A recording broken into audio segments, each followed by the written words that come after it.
I'm back with another show. As you can see, we got the black and gold banner at the bottom.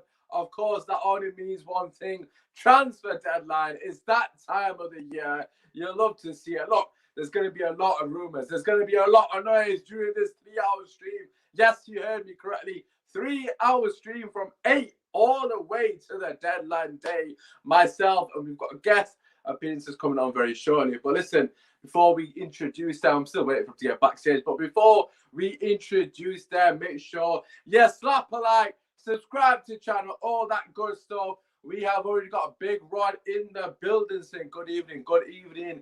Big run to you. Hopefully you're doing well, my brother, as always. But anyways, as I said, we are doing a 3-hour stream. So the way it's going to work is, first and foremost, the first hour, myself, Kojo and Ty, who are both running a bit late, but nevertheless, I thought I'd start. Kojo and Ty, we are going to be talking Manchester United in particular. That is for the first hour, so from 8 to 9, we are going to be talking Manchester United Football Club. We're going to give in our thoughts regarding the window, of course, the Wolves game in particular, and just our thoughts regarding how the season is going to pan out. From 9 to 10, you'll be joined by myself and Kish, which is going to be a show on our slot, so to speak. We're going to be discussing all things Premier League football, and of course, we will be talking about Manchester United, but other teams are breaking news stories. We will be covering them live here in the studio, as I like to say. And the last hour, 10 to 11, we'll be joined back with Kojo and potentially other guests. Daniel might be coming on, Lawrence might be coming on. Whoever's available will be coming on, and we will see you through till the deadline. So get some popcorn, get yourself ready. But without further ado, let me introduce to you our first guest. As always, the homie showing love, coming through when we need him most. We got a homie from 3 in midfield. We got Kojo in the building. Kojo, how are you doing, brother? Bro, I just had the craziest sneezing fit of all time, and it's only because my mom is making like some soup, but the heat, the pepper in that is crazy. The way it's not even half made, and it's a mad thing. So I know I'm gonna be enjoying that later. But I'm good, man. I'm good. How you doing? I'm all right, man. I'm all right. I was just saying, obviously, we've got a lot planned. Obviously, Kish is going to be coming on shortly at 9 o'clock, co-hosting, seeing us through to the deadline day. I'm excited, man. Well, I say I'm excited. There's not really much to talk about Man United. As it currently stands, it doesn't seem like Man United are going to do much business. Of course, those things, as we know, can change in the next couple of hours. As you can see from the background, we have got Ruben Neves and Bissouma's pictures. Obviously, 2 of the players that we are linked with. Whether we're going to get them in the next 2 hours remains to be seen. But anyways, let's go and talk about, first and foremost, the Man United game against Wolves. Obviously, we have discussed it already. Potentially not in much detail. Obviously, you'll go into more detail in tomorrow's show. But just, sort of a little bit of a recap. What are the things that you took away? I want you to kind of do a show like 5 things we learned from that game. I mean, we could do a couple. What would you say you learned most from that game against Wolves?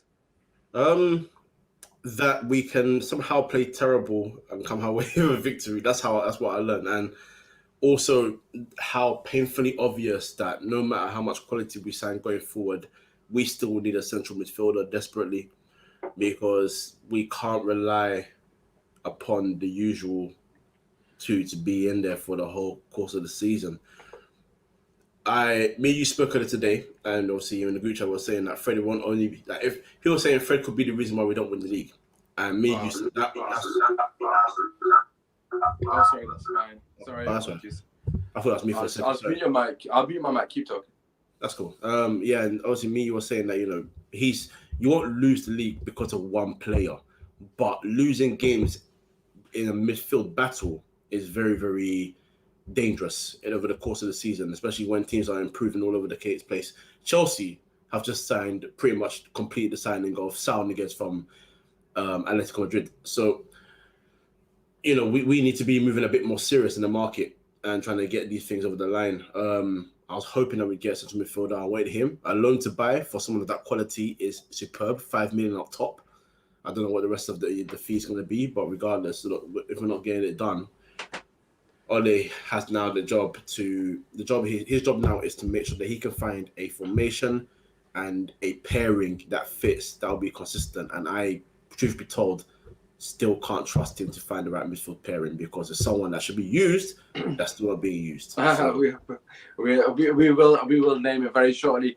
Jerry, also let us know if you can come through as well. We have actually got a spare slot on the show because Haider dropped out lastminute.com. So Jerry, just that brother on it. I mean, it's a pretty chill first hour of the show. Like I said, the first hour will be covering all things Manchester United. Tal will be joining us very shortly. Hopefully we can get Jerry on and some of the other lads. Obviously, I don't know if they're available. We'll have to wait and see what they say. But anyways, nevertheless, just quickly before I get into my cousin donating, happy to resign for United. I mean, I think you've used that word incorrectly, my guy, but it is what it is. Watch the video. Yes, I will watch the video at some point. But you're still a Spurs scum to me. It is what it is. Jerry, getting the memo. See, you love to see it. And then United way, giving a bit of reality, we will either get Neves or Basuma tonight. You heard it here first. Well, obviously, that remains to be seen. We will be touching upon both Basuma and Neves as the night goes on. But as you mentioned there, some of the things that you took away from that game, I must agree with the midfield situation. I mean, I'm just going to read out my pinned tweet, Kojo. Obviously, you may or may not know where it is, but I'm going to read it out just for the people that don't have me on Twitter. I mean, this isn't a plug. I don't really care about that. But this is my thoughts going to the game. Shahid saying late again. Don't worry, Shahid, if you're just joining us, 3-hour stream tonight. Don't worry, we got all the news for you guys. As I already said, Kish will be joining us at 9 o'clock. But anyways, this is my pinned tweet on Twitter. So let me know what you think. We came second last season. We have signed Sancho, Varane, and Ronaldo. Just to clarify, I tweeted this out 3 days ago.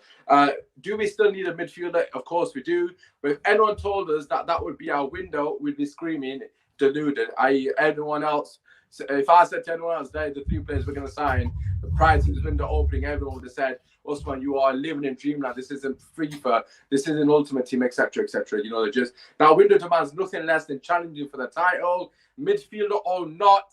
No excuse. And the point being is, for me, and I've said very consistently, of course, Ole Gunnar Solskjaer needs a midfielder, and I understand that, as you just alluded to yourself. However, he has to find a way to make it work. I know people like Indiana, Rachel, and Daniel in particular have been on my neck because they don't agree with me, which is fine, all entitled to opinions. But the point I'm making is that, for me personally, is that at the end of the day, a manager of that caliber, of supposed caliber that we've been told he's at, he has to find a way of making it work. I know the midfield is one of the most important places on the pitch. The game is always won and lost in midfield. I understand all those things. And our midfield is nowhere near as good as it should be. Yes, I understand all them things. However, you wouldn't sit here and say Liverpool's midfield was absolutely unbelievably good. They had Henderson and Fabinho. Fabinho, okay, granted, he's a top player. He's world class. Right? Fabinho's world class. Henderson, I don't think anyone here, or hand on heart, would say Henderson's world class. And Henderson offers a role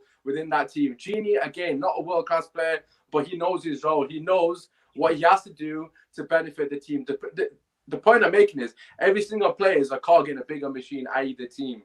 Fred is a cog in the team. Is he not helping the overall machine at the moment at Man United? Of course he's not, because he's not functioning the way the team should be functioning to benefit the team. The point being is, all he needs to find a way to almost nullify them as a weakness. I mean, look at Liverpool. They go down the wings. I'm not saying we should go down the ings because we've got Wan-Bissaka there. But he needs to find a way. He needs to find a system. Fred and McTominay have been at midfield for a long time now. It's not like it's just happened. They've been at midfield pairing for 3 years now. He has to find a way. There's a guy called Donny van der Beek.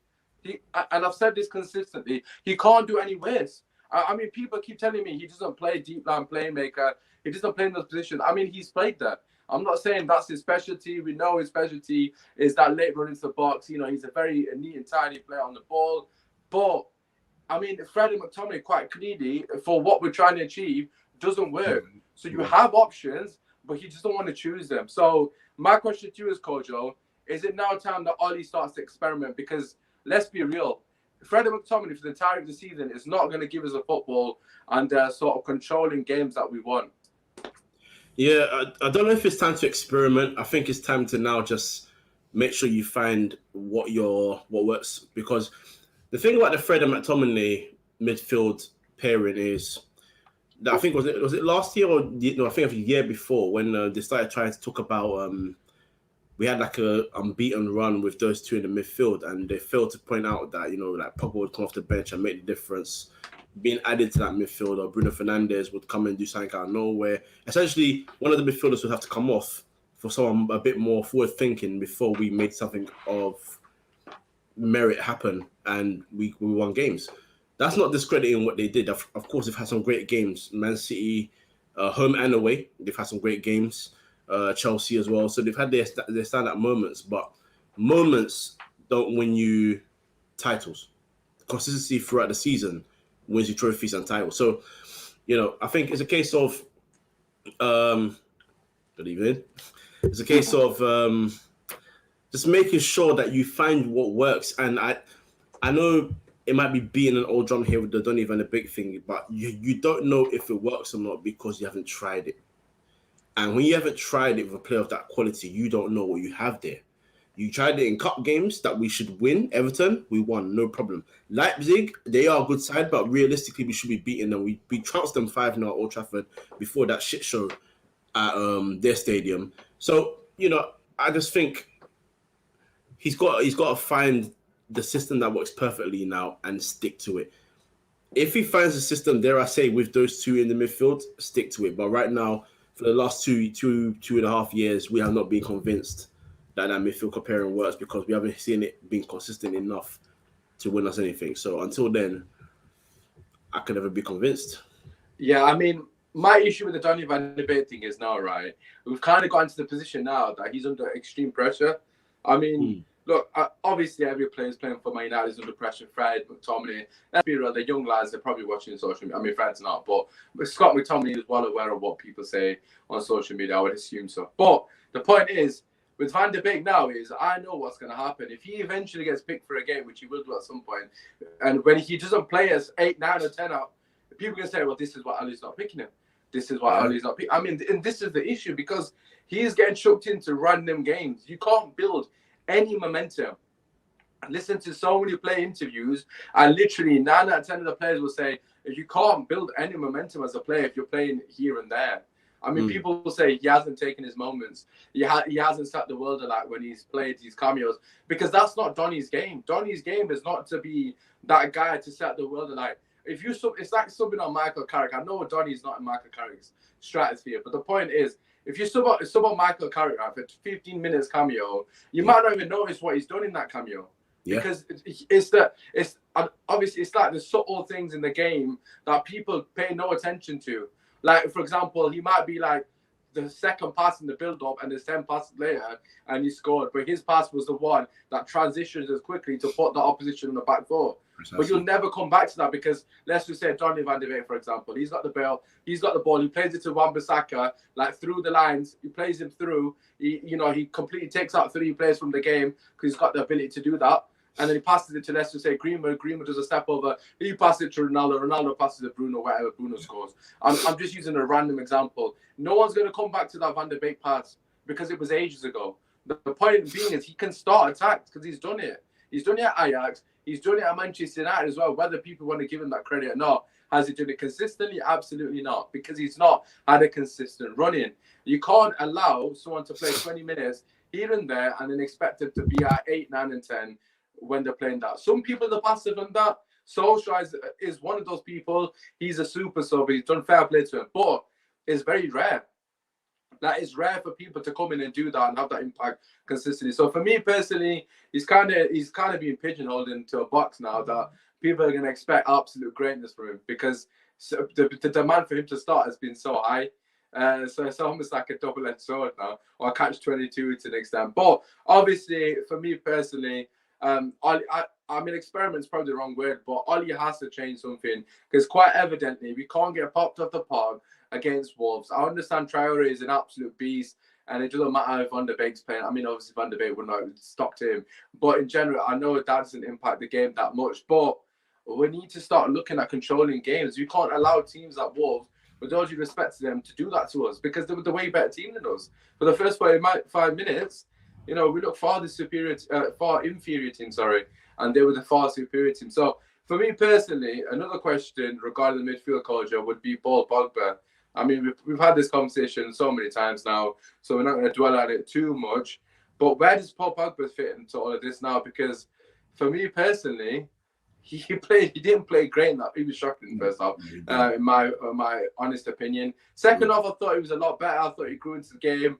He started to control the game a bit more. But obviously, that remains to be seen. Yeah, but where does Pogba fit in this, man? Because Pogba, Fred, Pogba, McTominay, Pogba, Matic, or does Pogba not even play in the midfield anymore? Like, where do you sit on the whole thing? Pogba and Matic is the only one for me that works because we've seen it work. We've literally seen it work. When we came back from lockdown, him, those two, and Bruno Fernandes in midfield 3, it worked. So that's the only pairing I know that works so far. Yeah. I always say, regardless of quality, your performance will only be as good as your partner's. That's as simple as it is for me. Pogba can look good in the game in terms of spreading passes and all that, but the cohesion will only work if you and your partner are on the same sort of level within that game. Quality doesn't matter in that. It's all about level of performance. As long as you do your job, I can do my job. Neither was doing their job, especially in that first half. They were both shocking. Yeah. Pogba, McTominay is something you just don't want to see in general. Like that's just what it is. Because they both don't have the positional discipline to play next to each other in that central midfield. But Pogba will always fit in the midfield. It's always about finding someone that does the job just as well. People always use the Kante example. But, for example, in the World Cup final, Kante came off at halftime and Pogba went on to deliver one hell of a performance in the second half and they won the game. So, for me, it's just a case of I don't know, change formation, do something different. It can't always be 4-2-3-1. Hell, it can't even always be 4-3-3 sometimes. Change the midfield a little bit. Do something different. You got someone of that level of quality that's so good going forward. You're playing him left wing right now. It's kind of working. But, this is what I was saying you earlier on the season was about. Sometimes give Bruno a rest. Play him in number 10. Sometimes this has to be about a partner. Sometimes it's about playing him in a different position, a different role. As long as he's in that midfield and it fits, and he's able to express himself and use that quality and use his confidence. And when he uses confidence, there's hardly anyone better in football than Pogba in that midfield. So it's all about just doing different things. I don't think we are, I don't want to say experimental enough, but that might be the right term. We don't use different things. It's always one formation and that's that. Sats Ferguson, we're very predictable, aren't we? Like, it's literally Sats Ferguson will do he went from 4-2-4-4-2 to a 4-3-3, and then in a certain game he'll go to the diamond. Then another game he'd go to a 4-3-3. Then he'd go to a 4-2-3-1. Change it. Just change it. Do something different. That's what I'm asking.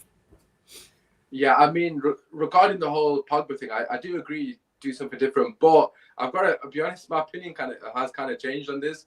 I mean, Kish has kind of gone on the sort of, as we know, like Pogba lacks discipline. I mean, as you said, McTominay lacks discipline, which I agree with. I think Van der Beek does fall into that category as well. I've seen in moments, I know a lot of people that are skeptical regarding Van der Beek. A lot of that is down to the fact that he has been susceptible of being caught out in that position. So, of course, that is understandable. But I think with Pogba, his best position might actually be left wing. Could be. Because we haven't got the personnel for him to play in the so-called double pivot. I mean, the issue with Pogba at the moment is, like, if he plays too deep, which he did against Wolves, you just completely nullify him. Like, it's almost like it's like pardon me, putting shackles on a beast. Like, it's almost like you got to set him free to an extent. I know that sounds like such a cliche thing to say, but I just feel like it's like asking Matt to play right wing, for example, saying you actually have to play as a right winger rather than drifting and obviously doing his creative duties, etc., etc. Because obviously Matt doesn't play as a right winger, because we know that. The reason Pogba's been so good in the left wing is not because he's playing in so-called left wing, it's because he's so far up the pitch. I mean, a lot of his heat map, if you look at it, I wish I had it actually. I know Haider's got it, but I should have probably brought it up as well. But if you look at Pogba's heat map, a lot of it is just kind of floating. It's not actually on the left wing. I mean, he's not a winger. We know he's not going to hug the touchline like a David Beckham. He's basically floating in and out, similar to what a Foden does for City. And he found himself in a position where he found himself Juventus, which is left centre mid predominantly of the majority of the game, and he's been flourishing massively. I mean, the link up with any of the strikers, to be fair, Bruno in particular, Bruno's benefited a lot from Pogba being a lot further up the pitch, and I feel with Pogba further up the pitch, we could quite easily go Matic and Van der Beek. I know a lot of people saying Matic has not got the legs, But Matic, Van de Beek, Bruno, and Pogba left wing would give us a lot of control and creativity. I mean, not every game, obviously, but I think there's definitely games that could definitely work for us. But what was you going to add? No, I was just gonna say I agreed because Matic is the one midfield that I know for a fact has the discipline to play in that position. He actually is disciplined positionally. He just gets involved in the play a lot more when we're on the ball, but off the ball, he's always trying to get back into position first and do his thing. So that could work, yeah. Yeah, Akil saying, when Rashford comes back, where's Pogba going to play? In the middle, who with can't be Fred? I mean, this is the thing, like, for me, Rashford has no God-given right to play left wing for me week in, week out. And that's what we need to aspire to be as a football club. You see even Man City in particular, I mean, they kind of take the piss to an extent with the amount of, like, the way they rotate the squad. But with Rashford, I mean, he needs to fight for his position. I'm not saying Pogba should be the guy competing with him week in, week out, because obviously we've got Martial, we've got potentially Sancho can play there, etc. We've got a lot of options. But I think Rashford has to know that he's got to play consistently well as well to stay a claim for the team, because I don't think Rashford comes straight back into the team if Pogba's firing. I know you, Kojo, said this yourself. If Pogba's firing, then what? I mean, he's got 5 assists in 2 games. Okay, granted, the first game you could argue is a bit stat padded to an extent. It is what it is. You want to call it whatever you want, but nevertheless, Pogba was the main creative force in the first game. In the second game, who got the assist? Paul Pogba. In the third, I mean, Pogba literally created that goal. Like, if it wasn't for his, intent, desire to move the ball quickly in the final third, we would have not got that goal. It's as simple as that. Third game, we looked completely a lack of ideas, and a lot of that was down to the fact that Pogba was very deep. Pogba in the second half gets pushed further up the pitch. Obviously, had a bit more license to join the attack. Not a lot, but there was definitely some sort of leniency in his positioning. So he was joining the attack more. We started to get a foothold in the game. It's not a coincidence. I mean, it's definitely not a coincidence. So for me personally, we need to figure out how Pogba benefits the team offensively and in terms of control. So for me, he's been wasted basically in the double pivot at the moment, because Ollie doesn't utilize him the way I would personally utilize him. And that, part of that is down to the fact that, of course, we can't leave Fred on his own because we'll get absolutely battered. So I do understand where Ollie's coming from, but I would think Matic and Van de Beek, they deserve a couple of games here and there as a combination.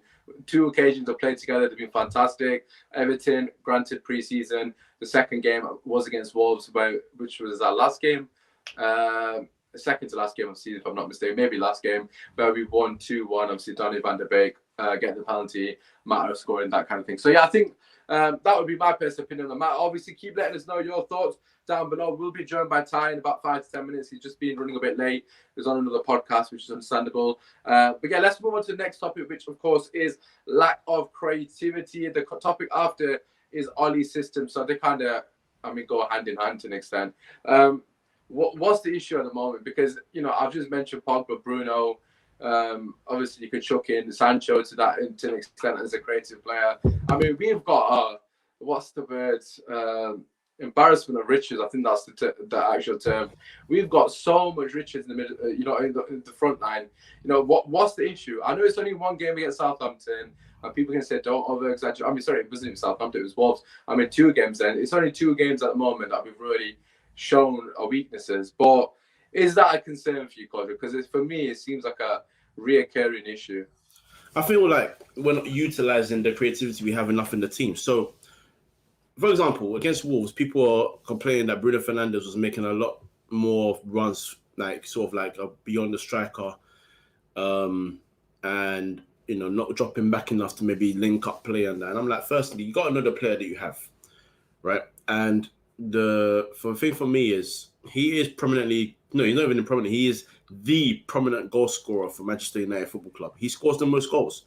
So Ole Gunnar Solskjaer, for me, will probably most likely be telling him, please head forward, get as many goals as you can, get into this position, because every time Pogba played the pass a bit over the top to play someone in, who was the guy in there? Bruno Fernandes. If you're trying to get goals, you need someone in there. But I don't blame him for that because, and I mean Bruno for that, because if you watch him at Portugal, and this is not a Ronaldo thing, because whether Ronaldo starts or not, it's still the same. He drops deeper to collect the ball and help link up because he's being used differently for Portugal. That's how I see it. Osman will be back with us soon. So, with that being said, if you agree or disagree in the comments, please let me know. So, with that being said, I think we need to think about how we utilize these players properly. So, for example, we had this issue when I used to tell you we need to start Mata a lot more because Mata is one of the few creative players we have in the team. He's not a right winger by trade. He hasn't got the speed, but he's got the technical ability. He's got the intelligence to play the position.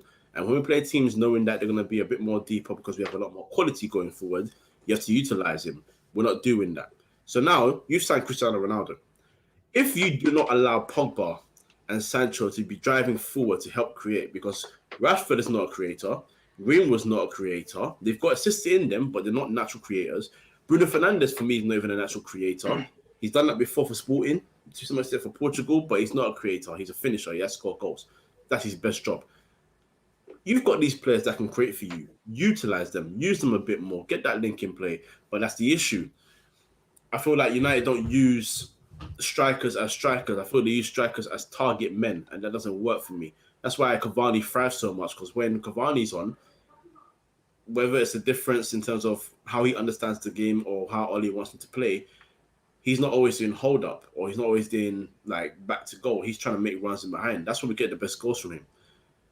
Ask him. I feel like he asked Martial and he asks, as much as I criticize Martial, I feel like he's told Martial to do a lot more hold up play.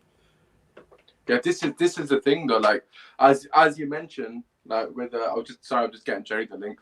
As you mentioned, like Mata. That I mean, I've said to you personally, I would have sold Mata because he's not going to use him. However, you've consistently said Mata should be playing because of that creative outlet. Obviously, Green was kind of stating a claim for that position now, but this is the thing. We even had one Mata in the team already, and he never used him. Like, it seems like to me personally, he wants a certain mold in that number 10. As you mentioned, Bruno Fernandes, offers a lot in terms of goal threat. But for me, my concern with Bruno Fernandes, in particular, the last game, as I said to you, was he was too far up the pitch for me. There wasn't a link. I mean, I haven't got the still graphics here, but there was no link between midfield and attack. Bruno Fernandes is meant to be that link. He's playing number 10. Pogba had no one to pop the ball on. Like, when we actually scored the goal against Southampton, it was Pogba passing the ball to Bruno and getting the ball back. We didn't have that last game. Pogba didn't have that pass. He didn't have that pass on, and that's the issue for me. That if Pogba doesn't have that pass, his only avenues to sort of build attack is on the wings, and it becomes way too one-dimensional, way too predictable. We need to have a variety in attacks, and I think Man United are becoming very easy to defend against because it's very obvious what we're going to do. All you got to do is make it compact and force the ball down to Wan-Bissaka, and you'll kind of nullify it to an extent.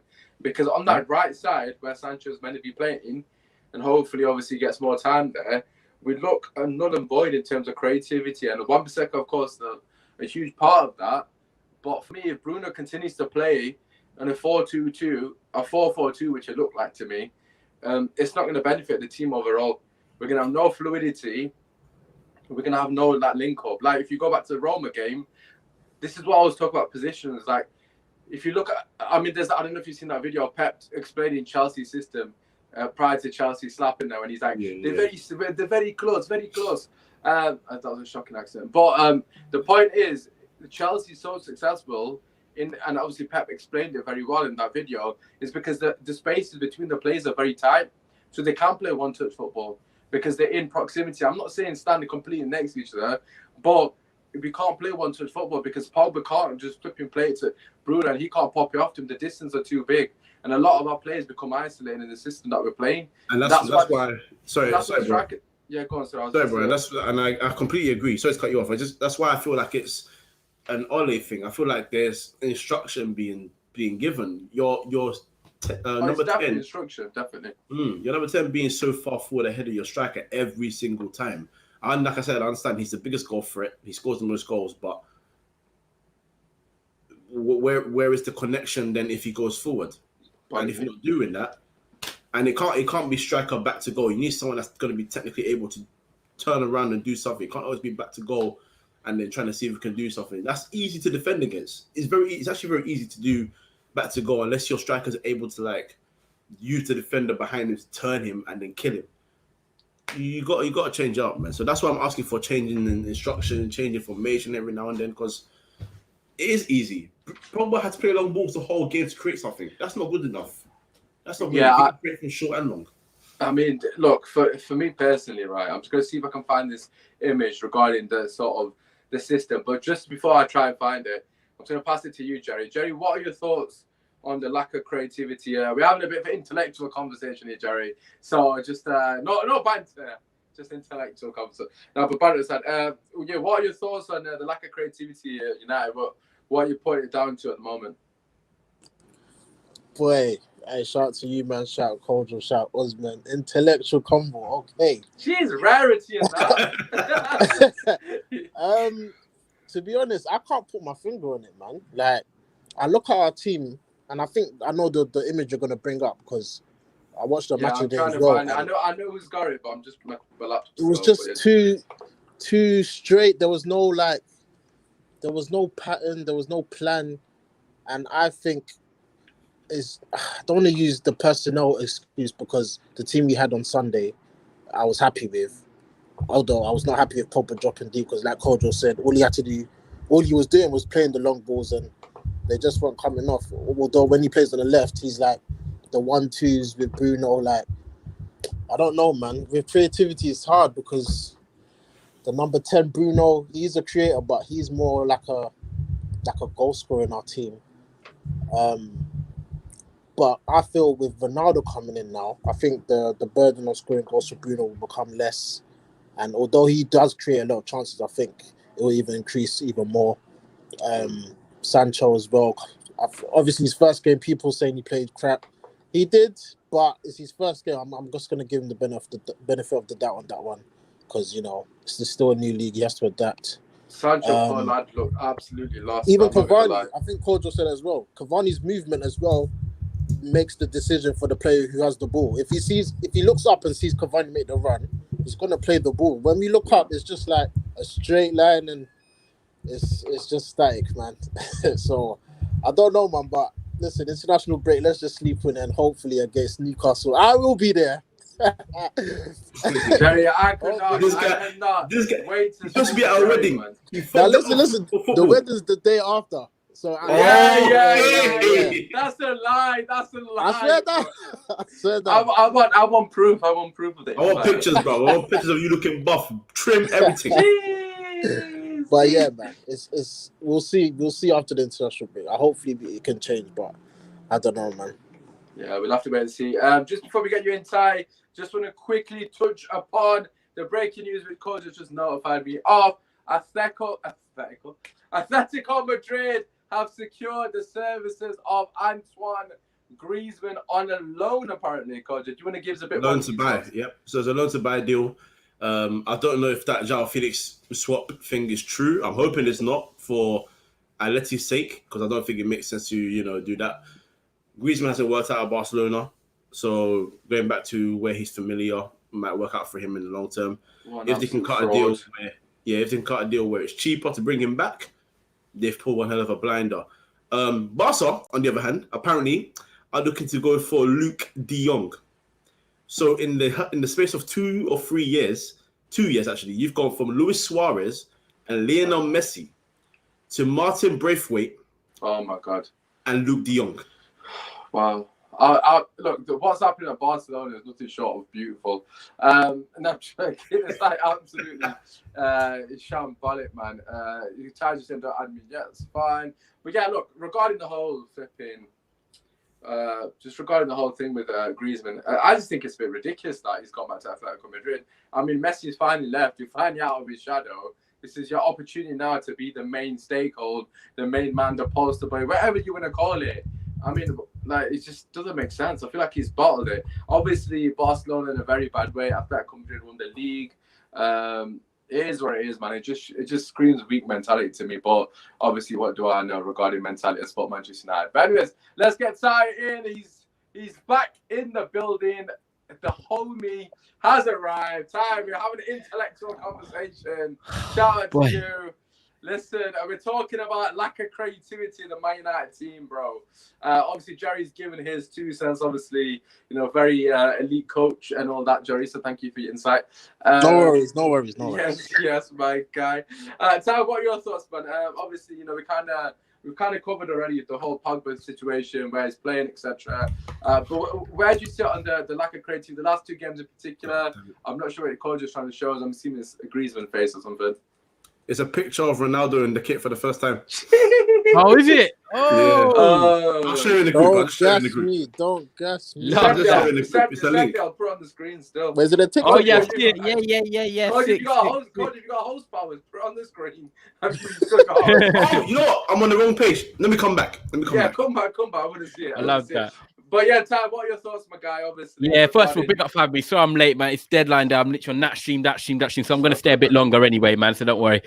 To be honest, I think you probably have echoed it perfectly. I think the fact that we're relying on one player to make us creative is a shambles, man. Like Paul Pogba on the left, obviously 5 goals, 5 assists in 2 games. He's moving back to the pivot. And unfortunately, he can't really create from there because I'll be honest, there's one problem that I've noticed from the 2 games. And as much as he's got a hat-trick in the first game, Bruno Fernandes in this number 10 role, like, you look at the average positions from United here, which I don't normally look at, but I was looking recently, and in possession, we've got 4-2-2-2. So basically, when we're attacking, Fernandes is basically a second striker. I think there's that one image that you've probably seen as well that I've seen. Trying to find now for us. Yeah, like, Kojo's got it. I said it to Kojo, he's got it. So when he comes back, ask him. Yeah, you used it for his shows yesterday. And the fact that we've got world-class players in this squad. This is not Burnley. This is not Watford. This is Manchester United. Now, it shouldn't take 10 minutes. It shouldn't take 70 minutes to find that we haven't got a link in midfield. And that picture was in the 60th minute, right, at 0-0. But no one's got the brain to say, do you know what, let me drop into the pocket. I can obviously see that there's 4 of us in a row here and there's no link. Pogba then switches the ball out wide and Moore's a counter-attacking. Now, for me, it epitomizes everything about Manchester United. We got away with that in the first half. If it wasn't for Rafael Varane, his one-on-one brilliance defending, what a debut, by the way, against Adam Traoré. Wan-Bissaka, his clearance off the line, De Gea with his double saves. Let's be honest, we shouldn't have won that game. It's a game that we've got 3 points. We go into the international break, and we're all going to go to the Newcastle game buzzing because Ronaldo is back. But the bottom line is that the problem still remains. So until we fix that middle of the park and the DM role, we're still not going to be short of winning the league. And you know, I just come from the football terrace now, and I'm just going to say this, Usman, that tell me a team that have won the Premier League without a proper DM. They couldn't answer it because Liverpool, Fabinho, Man City, Rodri, Fernandinho, Man United, Carrick. It doesn't matter if I'm going to call them proper DMs, people that play in that role, either good on the ball or distractors. Carrick scores, they win. Yeah, but I'm on about someone that gets the ball from the defense and controls games. So you got Carrick, Jorginho, you got them type of players, Fernandinho, you got the Rodris, Fabinho, Gilberto Silva, and Carrick for us. We're going back years now, even when Leicester won it, Drinkwater and Kante. You need someone that's got that link in midfield to attack and midfield to defense. And unfortunately, we haven't got that. And until we get that sorted, we're going to have podcasts every single week moaning about the same goddamn issues. Yeah, I know. I think that's a very good point. In terms of the question that you just asked, I don't think anyone can answer that because we know that it's integral to start any attack, man. Like you said, in terms of players, just collecting the ball from the defense. Well, this is the problem for me, right? I mean, Oli is well aware of what he's got available. He's had the same midfield for a while now. I mean, Van der Beek obviously is not going to get a look in. Fred, Scott, and Matic, them 3 guys, of course, we know they're not good enough. Matic 5 years ago, he would have been good enough, but it's not the same guy. So for me, Oli has to find a way to make it work. I mean, the point is, like, you look at other managers, title-winning teams, you can't say every title-winning team is perfect. A lot of teams, of course, have been perfect in the past, but all teams have weaknesses. I mean, Liverpool's, they had a good running with the injuries, so they were very fortunate. But they had players like Origi, these men come in and do a job. I know it's different with the DM because it's going to be such a weakness in that team week in, week out. But he needs to find a way to make a way. Moses looked like an absolute baller under Conte. I mean, I felt like even that Chelsea team that won the league, they weren't perfect as well, but you made it work. Werner won the Champions League last season for Chelsea as the main striker. I mean, no one would have said Werner's good enough to win the Champions League prior, but Tuchel made it work. He put a system in to benefit all the players, and this is the thing for me with Oli. Okay, granted, Fred isn't that guy. Fred's not the guy to build attacks and spray the ball, etc. Blah blah blah. But Fred's job for me is quite easy because all he's got to do is win the ball back and play it 2 or 3 yards to Paul Pogba, to Bruno. He doesn't need to do all that fancy shit. I don't know who's telling him that he needs to play long balls but he just has to do the dog work, which he does anyways. But the issue with Fred for me is he tries to play this eye of a needle pass, which he hasn't got in his locker. Stop taking 3, 4, 5, 6, 7 touches. Win the ball back and play it 2 yards. I don't care who it's to, but get rid of the ball. He takes too long on the ball. Him and Matic are both the exact same. Just slow down all of our attacks. I mean, Kojo, obviously, you've gone and found the Ronaldo picture, but what are your thoughts on the matter? For me, it's like people need to understand their roles better. What's Fred's role in the team? Because for me personally, Ollie's trying to get Fred to dictate play, and that's not Fred's game. Like, I see Fred trying to spray the ball, play those passes into the channels. You're not Madrid. You're not Tony Cruz, man. Just be the bloody dog in the middle of the park, win the ball back, and play it to somebody else. Because for me, he's longing out the team for us. Like, he just holds on to the ball for so long. Like, Usman, just to interrupt you quickly, so it's breaking that Van der Beek wanted a temporary move to Everton and Solskjaer blocked the move. Wow. Yeah, I put that in the private chat as well. Oh, did you? Yeah. Sorry. Boy. I mean, that's it all, doesn't it, really? Oh, God, that's embarrassing, isn't it? Like, well, Jerry, we'll pass that to you. I've just found the picture now, so I can actually get it up. But this is obviously what we were ready to now. What's that called, Joe? I've got it ready whenever you want me to. Yeah. You might have took the Ronaldo one first and get a bit of happiness on the screen. Hey, there we go. There's the beautiful man. That's absolutely beautiful. He's still his skin. He just still looks so. Look how clear his skin is and everything, man. The guy's like you could look at that and think that's like one of them Madame Tussauds things. And honestly, God. Bro, obviously, I know a lot of people say, I tweet out, I don't care who's wrote this, but I'm absolutely gassed about his Instagram post.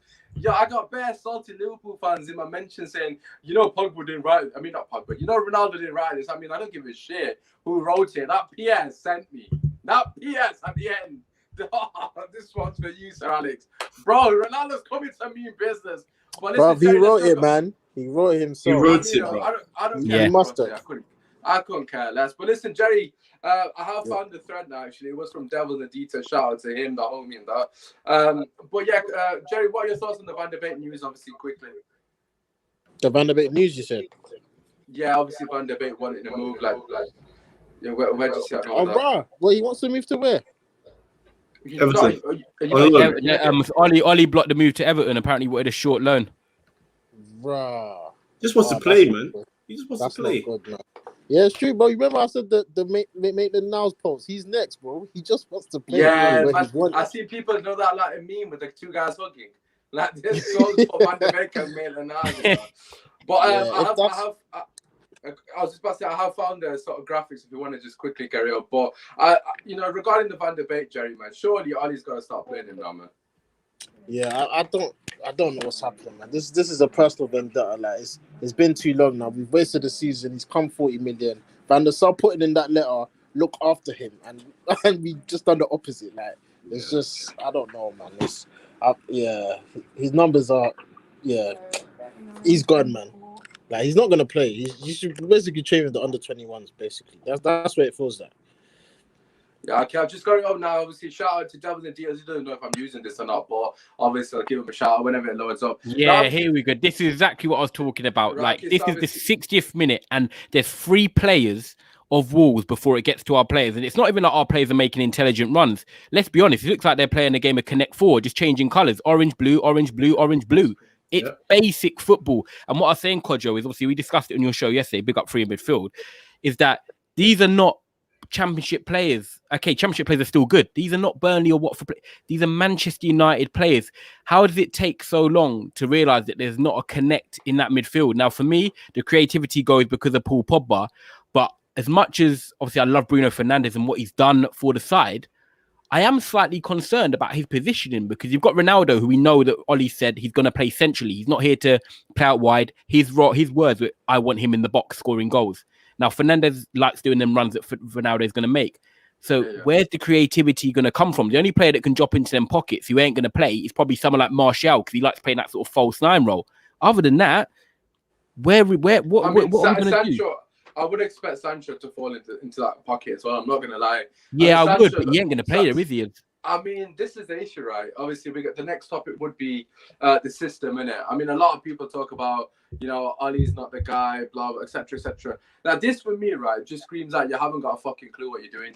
I mean, I'm gonna keep it real with you guys. Like, at the end of the day, right, you can watch the game back two times. I know Devil in the Deal watches the game multiple times. This guy, he analyzes the game, etc. So I know he would have obviously put thought into this image, etc. But this wasn't a one-off thing. We did this about 15 times in the first half, and it was not working. One time Bruno got in and scored, it was offside, okay? We know it was, right? It was offside, it is what it is. Second time he got in as well, but apart from them two occasions, it was the exact same carbon copy. You can't tell me, right, that our tactics, unless it's the last 10 minutes of the game and we're chasing the game, our tactics to break down Wolves, Ollie sat there and spent a whole week, right, not 1 or 2 days, a whole week, and said, Wolves play a high line. I know I've got it, McKenna and Carrick. We're just going to pump the ball in behind. We'll put Pogba in the double pivot. He's got the capabilities of passing the ball in behind. We've got fast players up top. I'm going to start Dan James. He's rapid instead of Van der Beek. And we're just going to play the ball in behind. We'll get in eventually. Bruno gets in. He scores. He's offside. He said, we'll get him next time. Second half comes. He doesn't change it. He doesn't make a change at half time. It was crying out for control. We were getting absolutely run ragged in the middle of the park. Like, so I'm not saying Van der Beek comes in and changes the whole dynamic of the game. However, he's a different option to what we had on the pitch. And Ollie isn't willing to explore them options. Jerry, what are your thoughts, man? Because this still image for me is embarrassing for Manchester United. It's the 61st minute, as obviously Ty said. 61st minute, we're 0-0. And this is what we're resorting to, brother. People are blaming Paul Pogba. What is Pogba going to do here? He's got one option, right? 3 options. Pass it to Fred, which we know is pointless. Pass it to Wan-Bissaka, which we know potentially pointless, or play the ball in behind because everyone else is up front. I mean, it is what it is, but it's true, though, isn't it? What is he going to do here? You tell me. What is he going to do in this situation? I think all the players there in that pick here, when they see Pogba get the ball, they're all thinking the same thing. It's just the show's coming.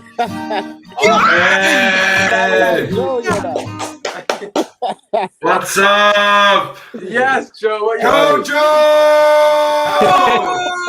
Kojo!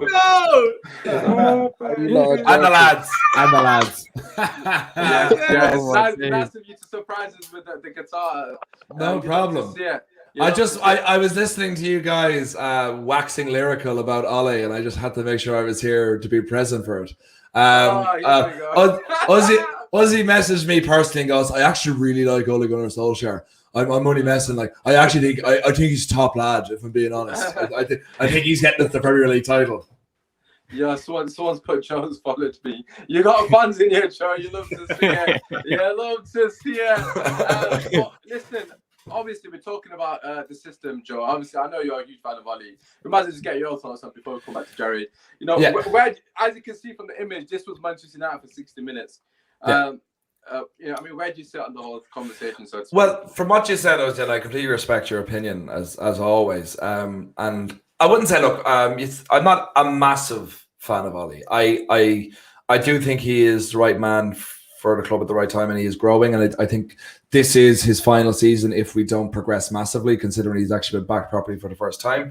But I didn't have a problem with the way we set up in the beginning, and I think he made the change. Could have made it a bit sooner, but I think bringing Cavani on for James was the right decision rather than bringing on Donny for Dan James, because Greenwood, I would have started.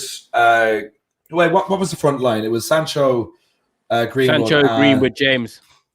Yeah, so for me, I think that's fine, because you're giving Dan James a final chance to kind of impress, because you're in the shop window. You've had 3 games now. This is a perfect game for you. Wolves were basically top 4 in every statistical outlier to be like, you are going to play attacking football, which obviously means you'll have holes at the back. If there's any time for Dan James to show that he could be a Man United player, it was this game, and not more than just a 10-minute sort of player cameo at the end.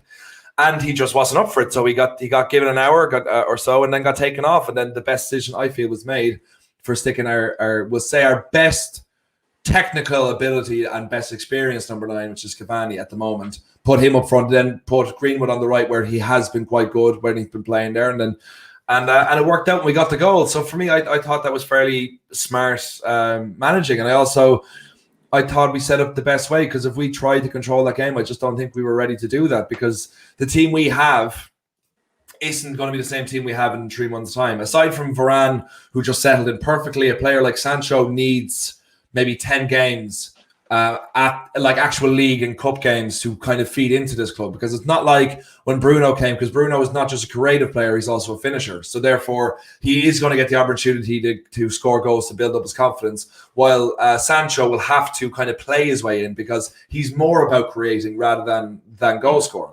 So I think it's fine that we are kind of slowly seeing that transition.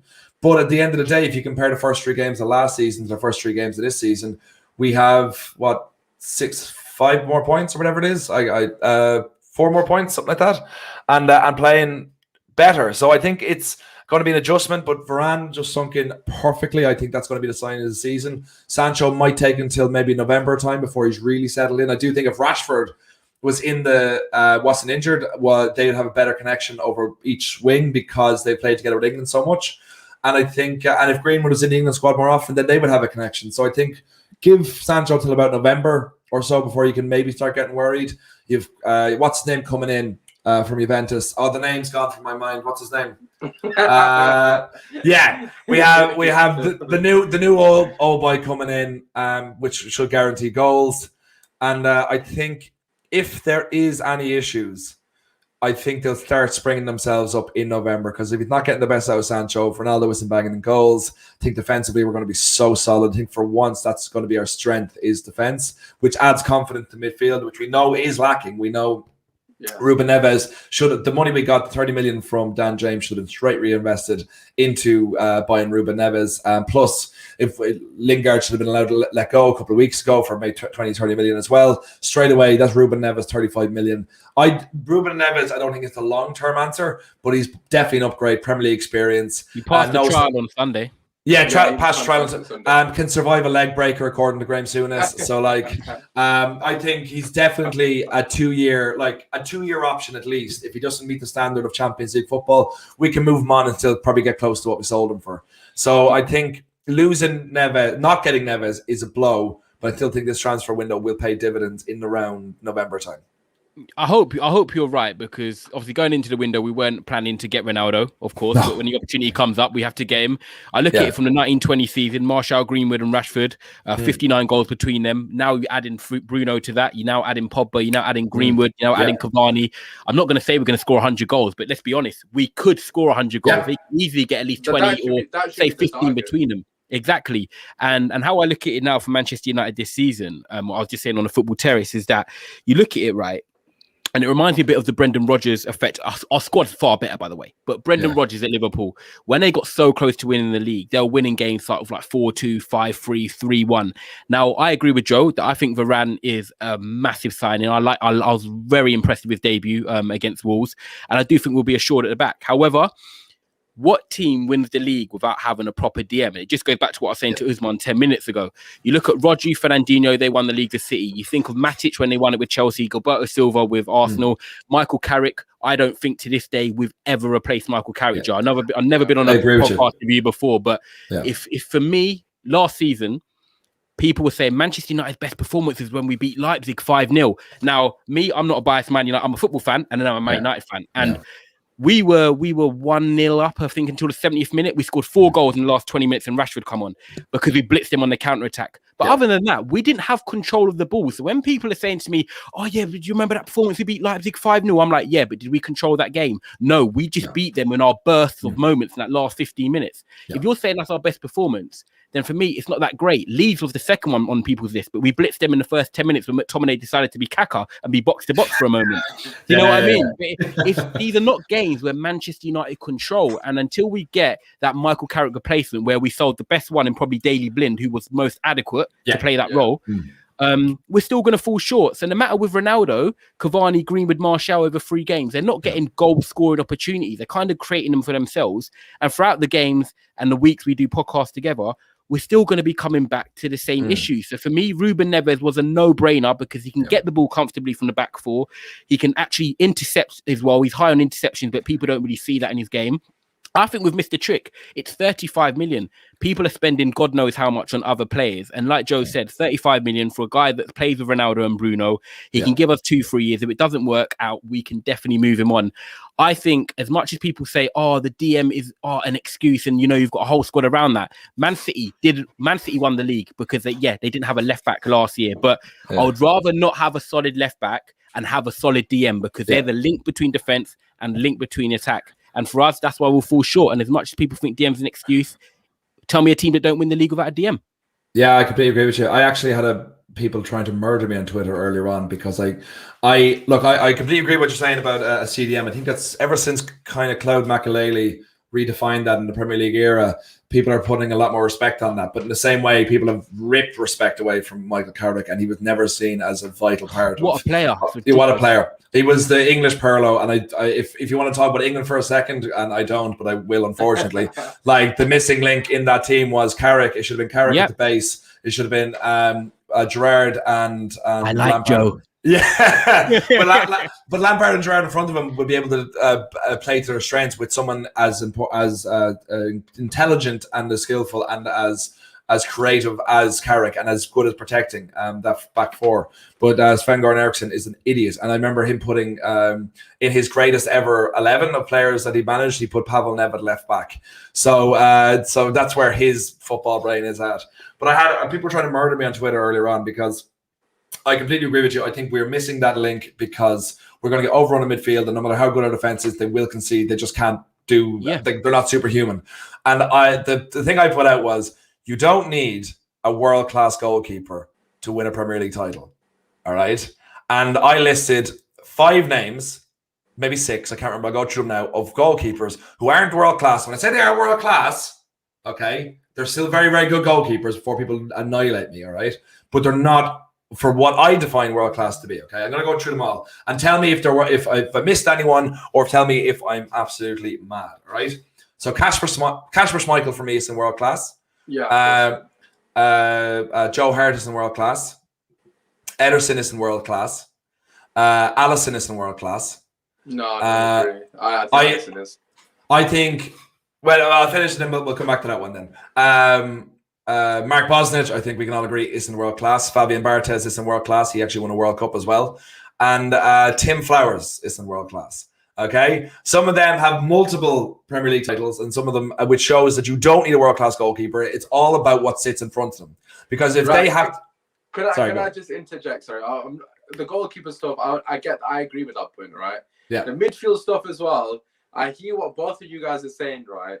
But I can't sit here and be a hypocrite now because it's my pin tweet. It's my pin tweet. I have said, and I've got a record, right? I understand why we need a DM. As Ty asked earlier, which name me one team that has won the league with that DM. But for me personally, right, it comes down to the coaching. You can say what you want, right? Regarding Fred's not good enough, McTominay's not good enough. I understand that. But why do our players consistently look lost on the football pitch? Sancho's come in. It's going to take him time, right? It's going to take him time to bed in, Joe. I hear you. I'm not even judging him on this season. I don't really care, to be honest. Obviously, people will run Twitter memes about him, but I know Sancho's a baller and he'll come good whenever he comes good, and I believe in his ability. But regarding it's not even about the midfielders. Obviously, that's important. It's integral, but it's about how you play as a unit. And the issue with Manchester United, under Oli, under Jose, under Van Gaal, post-Fergie, we haven't had a team that plays as a unit. You look at other teams, you look at, obviously, Klopp and Pep would be the obvious one, but even Brighton, look at the way Wolves played. Look at other teams and how they play as a cohesive unit. Our team doesn't function like a unit. It seems that it's so sporadic on the pitch, right? The only thing that I can really sit here and say that seems to be somewhat coordinated are 2 things. Lindelof, when he's got the ball and passes it to Rashford, that's the only thing that's one thing. And the second thing is when Pogba's got the ball and he plays it behind for someone to run onto. They're the only 2 things that I see consistently. Apart from that, everything else seems to be completely different from day to day. I know Kojo's a coach. I'm a coach. I don't know if anyone else here coaches. But for me, when I look at a team and I analyze the team, I look for patterns. I look for stuff that I see day in, day out. what is Man United's plan? What is our go-to like style of play? I couldn't answer the question, and I understand you have to have the person. In particular, midfield is integral for that. I understand that. However, you can't tell me our midfield is not better than Brighton's and other teams. Even Leeds, like people will say Leeds is they've got. I don't think Leeds' team is better. The midfield is better than us. I mean, but Bielsa, obviously we know he's one of the best coaches about whatever you want to call him. But the point I'm making is that I think the players are massively undercoached, and that might only be down to Ollie. That might be down to his backroom staff, the McKenna's, the Carricks, and X, Y, and Z. I don't see a team that's been coached properly to play cohesive. I've seen teams in League Two, in French League, right, play better football out the back. Okay, granted against less opposition, but you can see as soon as X, Y, and Z's got the ball, the next person's in space, giving them an option. How often do you see our players actually actively look for the ball? They don't. Apart from maybe Pogba, who wants the ball from the back line. Apart from the back line, as soon as it gets from the back line to the middle of the park, it seems like there's no idea of what the next move is. It's completely improvised. So that's where I sit on the mat. Obviously, Kojo, you had your hand up, so I'll allow you to say your bit. Now, what do you reckon? I think you're right, but you also got to hear what they're saying as well, in the sense of, look, I think what you're saying is, and I think I do agree, actually, not to think about it, I do definitely agree, is we've been disjointed in our football for a long time. Under 3 different managers, our football has not been, we haven't had a set style of play that we can say this is how United play football. Every week, you know what you're getting. Yeah, exactly. At the same time, what I think what these guys are saying now, I don't 100% agree with a team that hasn't won without a defensive midfielder, but they've also, the teams that have won titles have had players that are defensively strong.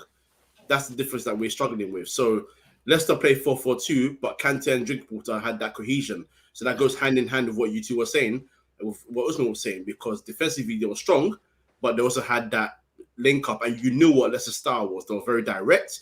You knew that they were going to play the good ball to the wing to Mahrez or Albrighton, Vardy inside behind with his speed. If you go back in the days of the Arsenal, Vieira and Gilberto, or Vieira and Petit, again 4-4-2, but you knew when one is going forward, the other one knew what their role, what their position was. So it's not that anyone's wrong, but it's what Ty said at the beginning. We always come back to the same issue because everything that we actually say falls into the same piece. It's the same jigsaw we're all building. Yeah. It's just we're looking for, one side was looking for a cohesive style of play that we just look at United and say, we know what they're doing. We know what they're saying on the pitch. This is what it is. Even though I can't lie, I do kind of like the fact that we are a bit unpredictable because you don't know how we're going to play. But the scary thing about that is not enough times do we play well. Yeah. But at the same time, these guys are right. We've got the personnel that if you add that defensive midfielder, we're a whole new team. We add something different with someone solid. Neves, I'm not even a big fan of Neves, but what you said about Neves is true. Interceptions, dictating play from the midfield. If you're looking for someone to collect the ball from the centre backs, Neves is your pick. If you're looking for someone to create from deep, Neves is your pick. And you don't need Pogba to do that because Pogba will be forward. It works. So I agree. And, you know, I don't know if a destroyer or a playmaker is what we need, but I tell you what, Kojo, Ndidi, I'm going to say it right now, is definitely the player we do not need. As much as I like Ndidi for Leicester, by the way, and this doesn't mean he's not a good player. Oh, Jerry, I didn't even realize. I thought he ducked off. Bro, listen, I'm listening, man. Okay, let me just land this Ndidi one, right? Because as much as people love Ndidi, and I like him for Leicester City Football Club, don't get it wrong, he's a good footballer. We saw when they played West Ham a couple of weeks ago on that Monday night, forget the red card over Jose Perez. West Ham set up and said, right, 11 man behind the ball, come and break us down. Now, Leicester don't change their midfield too. It's Telemans and Ndidi every time. Telemans, you could say, probably plays the more box-to-box advanced role. Ndidi is the defensive midfielder, the destructor. However, Leicester were dominating the ball more. And it was just Soyuncu and Amate playing the ball backwards and forwards to each other because Ndidi was like, I don't have a clue what to do here. This is not my game. My game is teams attacking us and I'm influencing the game by destroying it and giving it 5-10 yards and then Leicester sort of pinging on the break. Now, Neves can do what Ndidi can't do. And that is what it's on about with taking the ball from the back four, because when Leicester had to break West Ham down, Ndidi just didn't know where to position himself. You could just tell when a player's not comfortable, you can see it on the pitch. And he was just trying to position himself to receive the ball. He did not know what to do. Leicester were just playing it around at the back four, and West Ham were just, comfortable doing that. And that's, for me, the game where it epitomized to me that I do not want Ndidi at this football club, because as much as Manchester United want to play counter-attacking football, we're doing that because we haven't got the personnel. We don't blow teams away like when we had Ferguson, where we'll go 2-0 up against Bolton and it's like, right, 4-0 up against Blackburn, half-time, the game's done. We want to do that. And Neves, or someone who can get the ball from deep, is a player that will help us do that. As much as people give Jorginho discredit, Jorginho is a player that would slot in perfectly at Manchester United. And Telemans is definitely not the answer. Again, he's not the player that will sit in front of the back four and do that. I don't think Telemans is the answer either. No. But here, I have to go now in a second. So on my point on this, I think this is, no matter what, the defining season for Ollie. And if there isn't massive leaps and bounds, whatever that is in your own hearts and your own heads when you're watching it over the next 12 months or so, this is it. So I think by... give it a couple of months, we will know how we're going to play, and we will you could say finally, but if you're not seeing at the moment, but you will see progress, or else you won't, and then he will be probably seeing the door come this time next year, or a bit earlier, the end of the next season. So this is the defining year for all of us. I think the most important thing is that we get behind the team and get behind the squad and realize that no matter what, people are going to get their way. It's either going to be a success or a new manager. I completely agree with that last point, Joe. Thank you for stopping in, and obviously blessing us with your Irish accent. We love to hear it. I love you, bastard. Why don't you do that? Shit, the heart. There it is. Joe, there was one question for you actually in the chat. What are your thoughts on Frank Lampard? That was the question.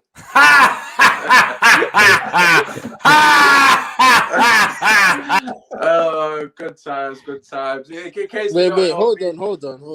Osborne, you said you completely agree. You said you can't wait for Oli to get sacked, bro. What are you talking about? No, I agree on the last point. You said that we're gonna find out the next couple of months if Oli's gonna be successful or get sacked. But you heard him say, let's get behind the team, but you're not on that, are you? I mean, obviously, someone get behind the team, but obviously not. I agree with the last point. You can't wait for Oli to get sacked, bro. You said you can't wait for him to get sacked. I mean, I can't, to be honest. I can't. I've got Kish backstage. Wait, for him to get sacked, we'll need to lose a lot of games. I mean, technically, you're saying let me just get Kish in first, because Kish is my position honor today, innit? Kish, first and foremost, welcome to the stream. Obviously, you can see we're still talking Man United, but I'm sure you'll give your 2 cents as well regarding it. Kish, what are you saying first and foremost? How you doing, brother? Yeah, very, very good. Yourselves? You okay, fellas? You all right? Not too bad. As you can see, I'm under the cosh here. So I'm just going to answer this question because I'm not going to avoid it. Just Jerry, ask me one more time because I've kind of forgotten what you said. So I want to get sacked. Go on. In the group chat, you said you can't wait, and I quote, you can't wait for Oli to get sacked. So technically, for him to get sacked, we'll need to lose a lot of games. No, we don't. Yes, we do. Why do we need to lose a lot of games for Oli to get sacked? So how else is he going to get sacked? How? If we get top 4 and don't win a trophy, Oli will get sacked for me personally. No, he won't. What, you believe fair enough. I mean, it's his 3rd year, man. Look, even Joe, who's a massive Oli in, has just said it as well himself. Oli has to deliver this season. Even Kish, so you're saying if you don't get top 4, if he gets top 4, no trophy, you think he'll get sacked? I would like to think so. I don't think so. Look, the reason I want to explain it. The reason I said I can't wait for Oli to get sacked is right. I think Oli's done a fantastic job of building the squad now. Obviously, we've gone back and forth regarding, we need a DM, and obviously, I think we all agree on that. But apart from that, I think the squad is good enough to compete on all fronts.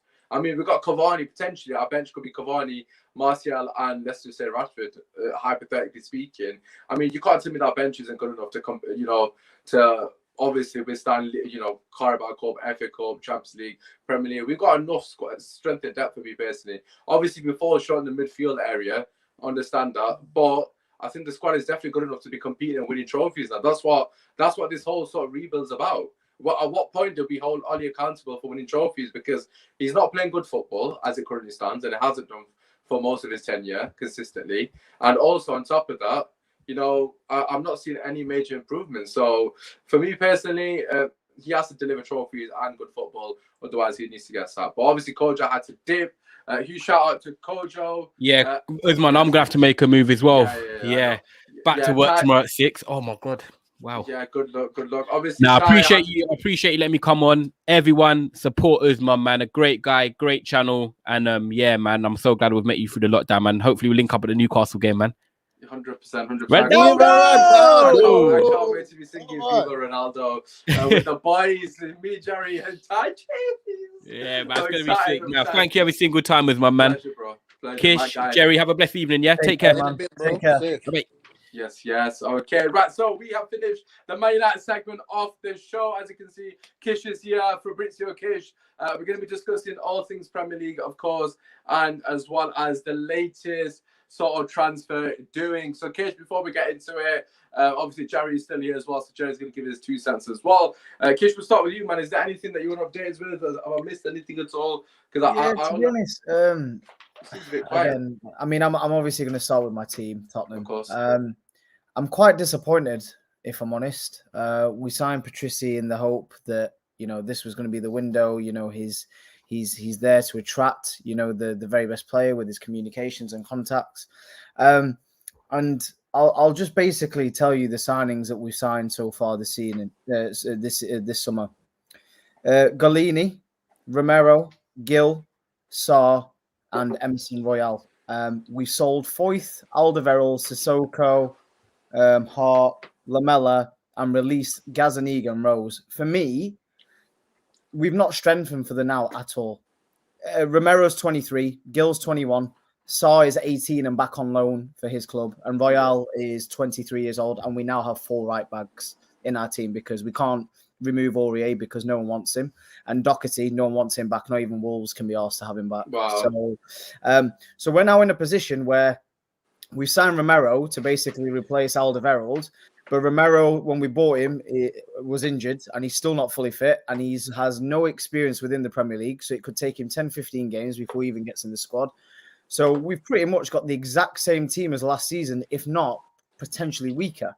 So for me, I'm very, very disappointed. I mean, look, these signings could be fantastic in 2-3 years' time. We've got an aging squad, and I think he's bought well for the future. But for right now, Conference League, whether you like it or not, whether any Tottenham fan likes it or not, we need to win that, in my opinion. That has to be. We have to win that. It's embarrassing that we're Jerry in it. hearing this. Jerry hearing the levels. Yeah, look, it's embarrassing. It's embarrassing as a Tottenham fan to say that we're in it, but we have to now win it. Yeah, we do. And but the problem is Harry Kane has had an injury every season for 5 years. So if he's now gone, say if he's injured, we have no backup striker, so we've not replaced Vinicius. Gareth Bale, a winger, we've not replaced Gareth Bale, so Bergwijn doesn't score. Lucas Moura's hot and cold. He can be very good for one game, but then go missing for 5 to 10 games. Lucas Moura, apparently he wants to play him up front with Harry Kane, so then that means we're already deficit of a winger. For me, I don't see where we're going. We're top of the league, but we scored 3 goals in 3 games. So I mean, that's efficient, isn't it? It's efficient defensively, but I'm worried because we've got Eric Dyer and Davinson Sanchez at the back.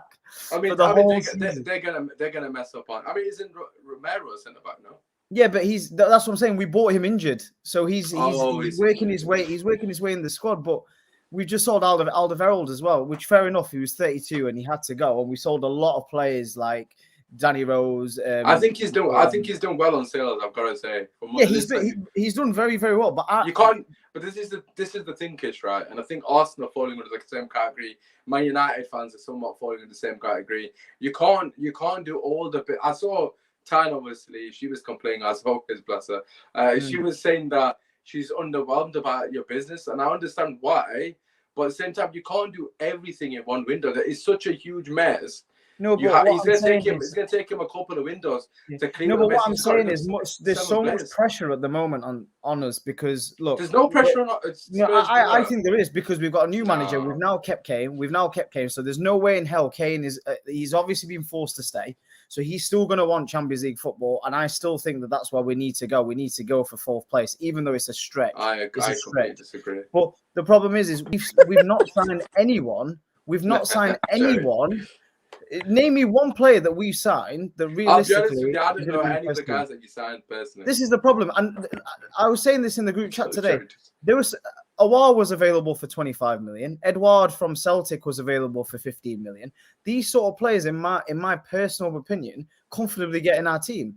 Edouard would be a great player to have in the squad. Guys went to Chelsea for 5 million. And Awar was 25 million. We've still not replaced Christian Eriksen. So for me, for the future, these players could be ballers. Like the 3 midfielders that we signed could be absolute ballers in the future. But you know the way football works, it's cynical. You need players for the now. The future is great, but you need to have that blend. I would have much rather of us get 2 to 3 players for the future and then 2 to 3 players for the now. But we've actually just picked the one of it, and we've not actually strengthened our team. It's pretty much the same team as last season, apart from Gareth Bale's gone. So it's. I hear you. I hear the frustration, but I'm gonna stick to what I've said. I don't think you can do all the business you wanted to do in one window. I mean, you kept Harry Kane, which for me is a massive bonus because I think even by your own admission, he was almost guaranteed gone. So I think that, it's a bit of a cop-out, but he's like a new signing because you didn't expect to keep him. Of course, it's not going to change anything from last season, but you've got rid of so much dead wood. And I think the positives are that you've got a manager that is quite pragmatic. Sense, he's going to fix you defensively without having that personnel. Of course, you need added additions, don't get me wrong. But I think that just little players like Dele Alli is actually doing well at the moment. I know these things may not last more than 2 months, but Dele Alli is another addition to your team that he wasn't there last season, basically. He was completely non-employed. He's turning into a centre mid. He's now turning into a centre mid. That's what I mean. He's no longer an attacking midfielder. You've got to remember, a lot of these players might actually find a new lease of life under this guy. Dyer Sanchez, that remains to be seen how long that's going to last. But I think you just got to be patient because the fact that you're saying that there's pressure on your team is blowing my mind because in my head there's absolutely no pressure on Spurs. I agree, bro. I have no expectation of Spurs this season. I haven't met one person that's got any expectation of Spurs to finish the top. If anything, I think Nuno's come at the right time because I don't think if Spurs come 6th, that I don't think Spurs fans should have any right to say and criticize him because you're in an absolute mess and you need to rebuild. I just think, how can you, look who's in the top 4. We've got Man United, Chelsea, Man City, and Liverpool currently in the top 4, right? I can't see how Spurs, unless they spend 300 million, displace any of them teams. Yeah, I do understand that, and I appreciate that. But I think if you're going to go all out of all your way as Daniel Levy to keep Harry Kane and basically force him in prison, you have to either win a trophy or get top 4 for me, because for him, this must be taking the piss. Literally, he must be thinking, if I stay for another season against my own will, because that's what it seems like, we either have to win a trophy or get top 4 for me. Otherwise, it's a failure. I'll be honest. You keep Kane for the sole reason that you're going to get one of the 2. Kept Kane, bro. They didn't keep Kane. I don't think that, obviously, Jerry, I'll pass it to you. I don't think Daniel Levy sat there thinking we'll keep Kane and we'll win trophies next season. I think he's kept Kane because he's a prick. And he said, no, I ain't sending you, bro, because you're our player. We need you to achieve a top 4, whatever it is. I don't think it is heart of hearts. He genuinely, for me personally, the way it stands, as it currently is, obviously Liverpool already signed Konate. I've said this consistently. You can go back, watch the other videos. Liverpool are finishing 4th. Don't, and obviously, okay, let's say might not finish 4th, whatever, for argument's sake. Might not have finished 4th. Do you believe, hand on heart, that your team should be finishing above Manchester United? For me personally, if you say yeah to that, then there's a bit of bias there because there's no way. The Kane thing, I agree with you. It said today, Fabrizio Romano basically said that our main 2 targets this summer was Vlahovic and Lautaro Martinez. Had we got one of them, had we got one of them, you had him for a second. I know. If Lukaku didn't go, then we probably would have got him. Had we got Lautaro Martinez, hypothetically, then I reckon Daniel Levy probably would have been more inclined to selling Kane. But the fact that we didn't get any replacement, he's probably thinking, right, my top 2 targets are not leaving their clubs. If I now sell Kane, who am I getting? So that's probably what Patrici and both Daniel Levy. Dan James and Lingard, to be fair. To be fair, you can put in Martial in there and Andy Carroll on a free. You'd be all right. Yeah, I'm hearing Hussam and Steve and all these other Liverpool fans are trying to get Andy Carroll back. Carroll returns and that. Jerry, let's get your thoughts in. What are your thoughts regarding the Tottenham Hotspur? Yeah, just like you, bro. I have zero expectation on Tottenham this season. I don't expect anything. I expect actually obviously it's Nuno's first season, but a trophy would be nice, a Carabao Cup maybe. But in terms of top 4, no chance. Maybe a return to the top 6, winning the Conference League. Actually, I expect 1,000%. Yeah, actually, that's the only expectation I've got. Yeah. But Nuno, I expect, top 6, man. Obviously, they've won 3 games, top of the league right now. 0 goals conceded. Is Oliver Skip? I mean, he's kind of a new signing, right? Yeah, he was a championship player of the season last year. Yeah, and he's slotted in quite well. Son looks like he's stepped up a bit. Kane staying, obviously. Ali. Yeah, Tottenham. Yeah, I'm predicting 5th, 6th again, man. Like I don't expect much of a top 4 push or a Premier League challenge or anything like that. But yeah, it's a good start. We'll just have to see if the Europe actually affects them. But I don't think it should. But that young, is it Gil? I think he's a good player. Yeah, correct. I like him. Who else did they sign? The keeper, Romero. Yeah, Romero's a good signing from what I've heard, man. He looks in like one window, especially for Spurs. You're not expecting to fix a lot. Bro, I know you've got a new director, but it's gonna take a couple windows before you like Oli. I know Osman don't sometimes want to give. I agree with this part of Oli's tenure. He's doing a great job build the squad. building the squad. Yeah, he's had to build. It's taken him 3 years, so I think Tottenham should expect the same. But yeah, I think a top 6 and a trophy should be substantial. Yeah, no, I echo that sentiment. I think for me, I completely forgot you were in that. Yeah, you have to win that. I mean, that's an absolute no-brainer. That's the only thing you're under pressure because you're clear favourites of that. I mean, I don't even know many of the teams in there. That's I can't even sit here and name them for you. But is Roma in there actually? I feel like Roma in there. Yeah. So obviously Roma, Jose Mourinho, what a fairy tale that would be.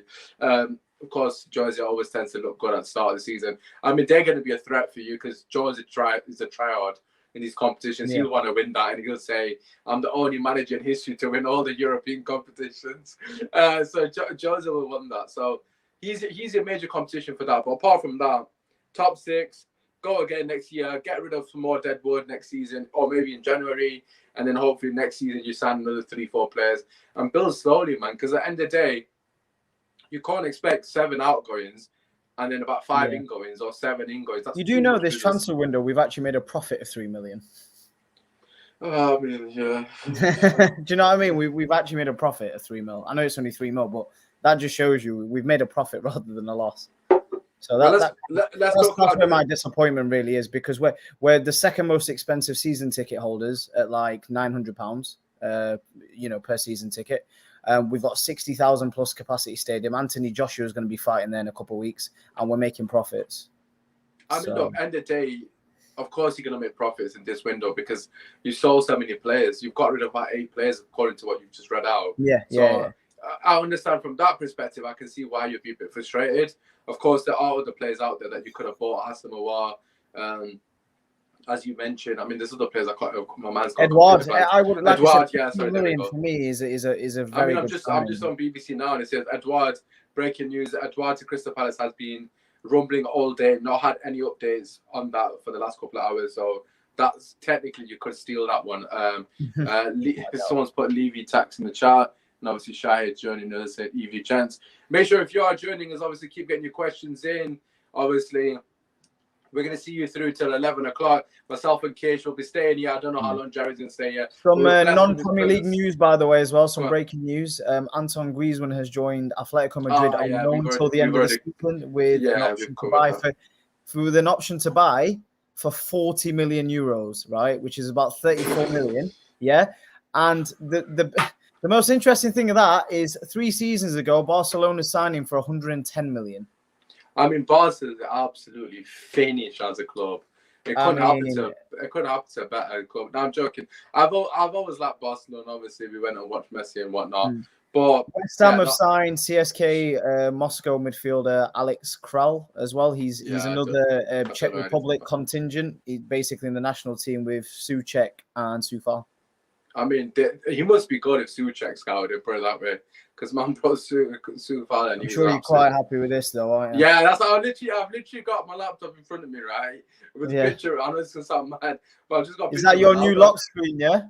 Oh, you best believe it, man. Ronaldo, oh my God. Look at him, he's so fucking beautiful. Can we just, I know you probably mentioned United, a bucket load, but me and you had that little debate this morning on Twitter with a couple of fans. Oh, here we go. What is wrong with United fans? Please, like, honestly, I do not, forget his age. This is a guy who was the top scorer in the Italian league. Bear in mind that Chelsea paid almost 100 million for Lukaku.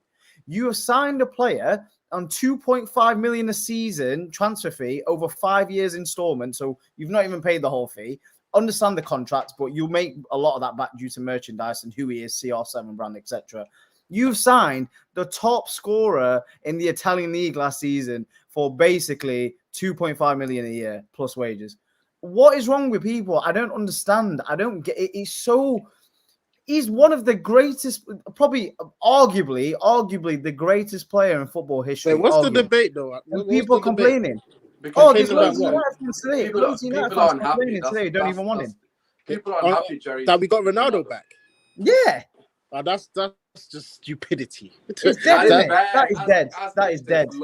I was outnumbered comfortably, Jerry. Outnumbered. He was outnumbered this morning. Like this morning, we were literally, Jerry. Yeah, we were on Twitter with about 5-6 different United fans, and bear in mind, I'm not even a United fan. Me and Osman were the only ones standing up for the Ronaldo signing. I wish I saw it, man.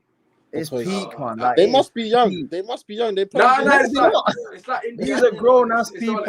Oh yeah, I see Indiana. He wants the midfielder. Indiana, Rachel, Aaron. Obviously, we're not Aaron. Shout out to all these people, by the way. Sit any stand because I love all of them. But all of them are happy about it. I think Daniel will be joining us very shortly as well, as you guys know from Eyes to the Ball. But yeah, Jerry, what are your thoughts, man? Cristiano Ronaldo. I get it. Actually, I think I get they want the midfielder, but what's it? Like, come on, it's Ronaldo, man. Like, surely you have to just look at the picture. Just look at the picture Man United posted. You're telling me you ain't smiling right now. You're grinning. Bro, I've got it right in front of me. I just keep looking at it at any point during the stream. Bro, if I'm looking down, I'm looking at photos of Ronaldo. I'm gonna have my show notes up. I just completely like, come on, man. When I saw who's the news, going off? Kish is like, yes, I don't know who's that. It's not mine. Listen, it's CR7. Like Kish said, he's top scorer in Serie A, top scorer in the Euros. Like, this guy's coming here to take us to he pushes our chances of winning the title to one of the favourites for me. Like, I see other fans not saying, they don't want to claim that their team's the favourite. I'll claim it, bro. We got Ronaldo. Like, we should be winning the Premier League. We should be. So for me, as much as he's aging that, I know he will still do his thing. So I'm absolutely over the moon that he's come back. Like, I've watched all his goals from Man United already, like twice today. I'm just smiling bears. Like, he's actually home. Like, this isn't Henry. This isn't Henry returning to Arsenal when he's been playing at the MLS. This isn't Gareth Bale returning to Tottenham whilst he's had a year playing golf in Spain. This is Ronaldo whilst he's literally been the top goal scorer in Italian football. The season before, he was outpipped by Immobile by 1 goal. So you're talking someone's numbers. He's got over 70 goals, 70 league goals in 2 seasons in Serie A. It's not the French league. It's not a dead league. The Italian league is a very competitive and it's a good league. It's not as good as the Premier League, but it's up there in terms of top 3 for me. So you can't then say that he signed just because, because of Fergie and this, that, and the other, and it's more like, we're bringing him back. He can still score. I will be shocked if he doesn't score across all games more than 25, 30 goals. I will be very, very shocked. I've said he's going to get 20 plus. Yeah. I'm going to stick with that. I think he's in contention for Golden Boot because he's that greedy of a player. He'll want that Golden Boot. Oh, he'll be taking pens, free kicks. He'll be inside the box every single time. If he scores one of them classic Ronaldo free kicks, I know he doesn't score many, but if he scores one of them, I don't know what I'm going to do on the watch along. Unless I'm at stages, then off. And also, here's a good stat for you. Last season, he had more goals inside the 6-yard box than any other season in his career, which shows that he's got that knack. Like, he will be in that box. If you supply him with the service, he will bag. The The supply that's the for us big is the issue. Cavani had 0 touches against Bloody Man in Wolves in the box. Well, that's the Wan-Bissaka effect, isn't it? He's a great defender, but his crossing ability is kind of dead. Right. Anyways, let's move on from Man United. Shahid said United need to put a sneaky bid in for Partey.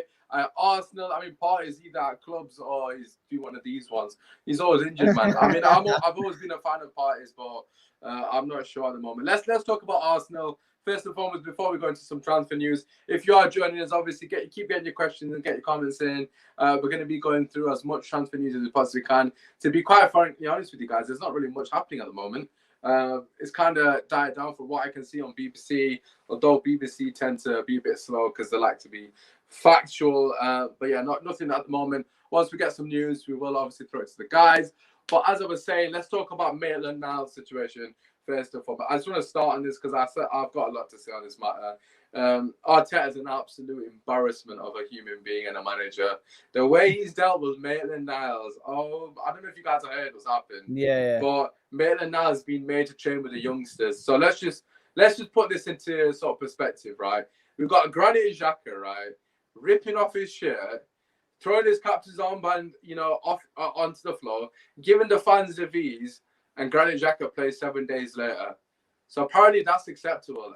That is acceptable at Arsenal Football Club. We've got a young lad here who's had a move blocked to Everton. Should he have put that on his Instagram? Absolutely not. He should not put that in. But a lot of players have done far worse, including Xhaka, and they've not had any punishment. But look, there seems to be a bit of a pattern now.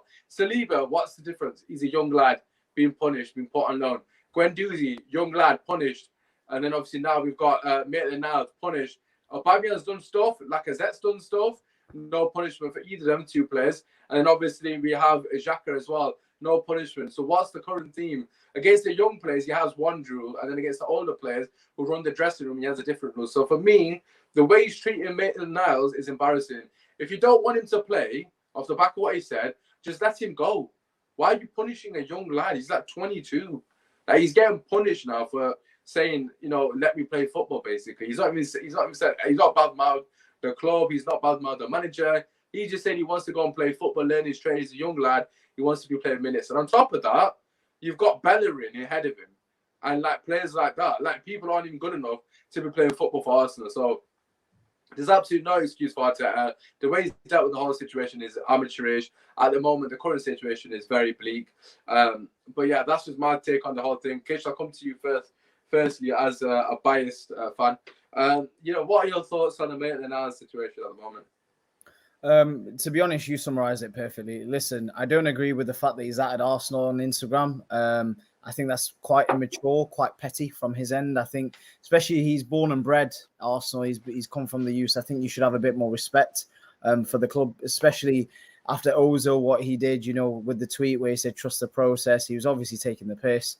A lot of players have been taking the mick out of Arsenal. I think the last thing Arsenal really need is even more negative press, on top of that, especially from one of their own sort of things.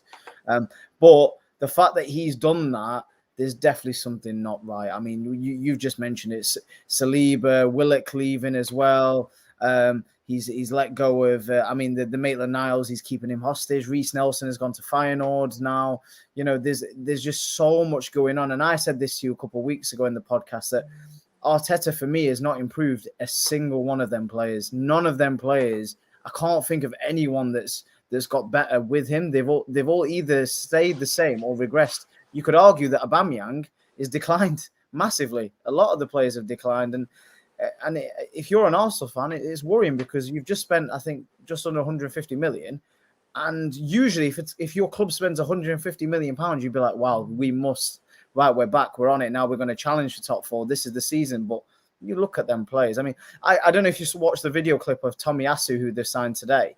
Dalmir Seth from Sky basically said that their agent literally went to every single club in the Premier League to ask if they wanted him. He's not a centre-back. He's not a right-back. He's not a CDM.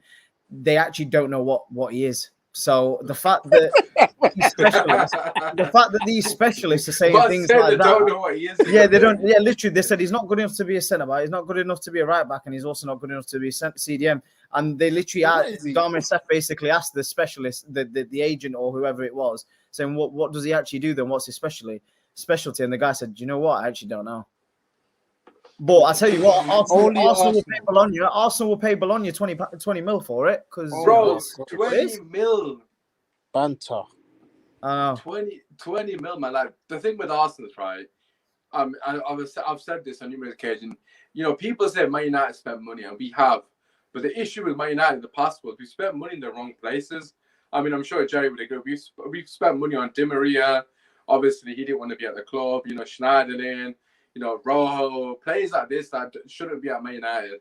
Arsenal now spend the most money in Europe, if I'm not mistaken, as it currently stands, almost touching 160 million, which if you actually look at it, that's a crazy amount of money. Yeah. But have they improved the team? Do you know what the funniest thing is? These man are criminal. You know the fact that Willian signed off his 2-year contract, which is over 20 million. They basically use that 20 million on this guy called Tomiyasu, who can't play in any position. So it's literally like you just want to waste more. Like, do you know what? Listen, I know Kojo, who's obviously part of 3 midfield, was pissed. But listen, William didn't have to do that for me. Look, he understands last season didn't work out for him. He understands it was poor probably from his end as well. So listen, we don't give footballers credit at all. We always abuse and we always neglect. So listen, you've got to give Willian credit for that. Absolutely. He could have easily done what Ozil. Of all the love that fans said about Ozil, about how good he is and how humility, he was on 350 grand a week and he didn't sign off a penny of his wages. So at least give Willian credit where credit's due. He signed off the 2 years. Literally wrote it off and is in Corinthians. So give him that much credit at least. Yeah, I mean, without a shadow of a doubt, Willian deserves a lot of respect for that because, as he quite rightly said, he could have just rinsed Arsenal dry. But I don't blame him. He didn't want to be associated with that Amazon documentary. Yeah. He thought, I know this. I am not allowing my future generation kids watching me affiliated with this club. Sinking ship. And we can't even talk about what Lacazette and 20 mil still though, you know. I mean, we can't talk about myself back to Brazil. I'll be taking that piece. We can't talk about what Lacazette and Odegaard. Is that real? Is that real? Listen, all I'm saying is I can't talk about it. It's bare. All I'm saying, I'm not even going to mention it, but all I'm going to do is summarize it. It's just bare fruity, man. Like it's bare fruity. I mean, I obviously fruity, don't know if it's factual, but obviously I don't know what is going on in that cell, but that club is finished. So like I said to Kish, I mean, they obviously confuse Amazon Doc for something else. Yeah. I mean, you can join the dots. Have you seen as well? DT now never tweets. He never ever tweets. DT's on a sabbatical plus. Yeah, he removed his association with Arsenal completely. We need him back, man. I mean, I don't blame him, to be honest. He saw this coming. Yeah, legit, man. You know what the funny thing is for me? Obviously, we're sat here shit hours in Arsenal, which is probably my favorite thing to do. Obviously, this is transfer deadline show, so if there's any news, we will give you that. But in the meantime, we're gonna just chat shit about many teams in the Premier League. My favorite thing about Arsenal is right. It's just the fall from grace is so beautifully timed with with their fans. They're so loud. Even last season, at the start of the season, Man United were in 15th. Man City were in 16th. They were talking about how we're dead. Like, do you remember? Like, I remember it so clearly. Like, when Spurs fell off a cliff, Arsenal fans were there. Oh, look at us. Arsenal were doing all right for a period. And then, obviously, it all went peak tongue for them. And then, reality hits them like an absolute biatch. But, it is what it is. But listen, regarding the Arsenal team, as I've said, for me personally, you spend 160 million. You should now be competing for the title. 160 million, mate. You wanted the Cronkies out. They got 160 million on now delivers the 10 top 10 position. Will he deliver? He's under pressure to get top 10, Kish. No. Oh my god, absolute shambles. Do you know what though? Out of all the big clubs, the so-called big clubs, like Liverpool have had their declines, Man United have had their declines, Chelsea as well that season where they came 10th or whatever. Out of all of them, Arsenal's decline has been the worst by it. And like you can't even I mean, if they don't come top 10 this season, you wouldn't even be surprised. That's how far down it's got. Do you get what I mean? Like if they came 12th or 13th, you'd be like, it's all right, it's not bad. I mean, if he keeps it up, I think he should keep his job, to be honest with you. Yeah, Like, I mean, I think he should get a new contract. To be fair, 5-year deal with that. you know, bro, you know what I but mean? look, they've spent 160 million, Jerry. And we've spent. Yeah, that's all on the manager. You can't even blame the Cronkies in that. Bro, we spent 30 million, 30 less than them, and we've got Sancho, Varane, and Ronaldo. It's mad, isn't it? Jerry, they signed a player who they don't even know what his favorite position is because he's shit in every single position. For 20 million pounds. 20 million pounds for a guy who's shit in every position. My guy said he doesn't know where he plays. Are you taking the piss? I don't get that. Honestly. Oh no, look, that's beautiful. But my question is, right, Kish, obviously, and to you, Jerry, as well. God, let me just keep composed. What do you ask? Yo, you need to watch this video, but I'm gonna send you this video, and you just the guy, Dame Sefsa. I don't know, you know. Can you get it? Can you get it? Put it on the screen. Get it? We'll react to it right now. Well, look, what do Arsenal need to do, Jerry? Where do you think the issues are? I mean, we could be all night and do a podcast on this alone. Where do you think the issues are, Jerry? Yeah, they need to sack their manager. That's a fact because you can't heads, man. You can't finish 8th back to back and still keep your job at a big club like that. That is, I don't know how he survived. Like, if United ever manager back to back 8th and he stayed, I'll lose my brain, bro. Like, I wouldn't know what to do. I think the FA Cup it papered over a big crack because, yeah, they won the FA Cup, but bro, this Arteta guy, fam, he has never managed ever, and they gave him the job.